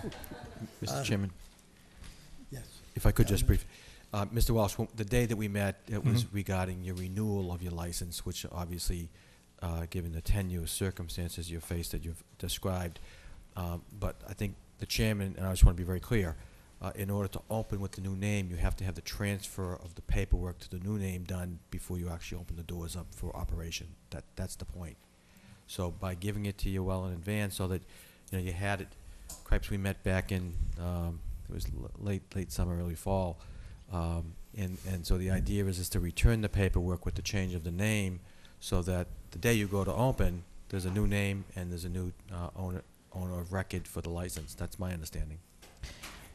Mr. Chair, two quick things.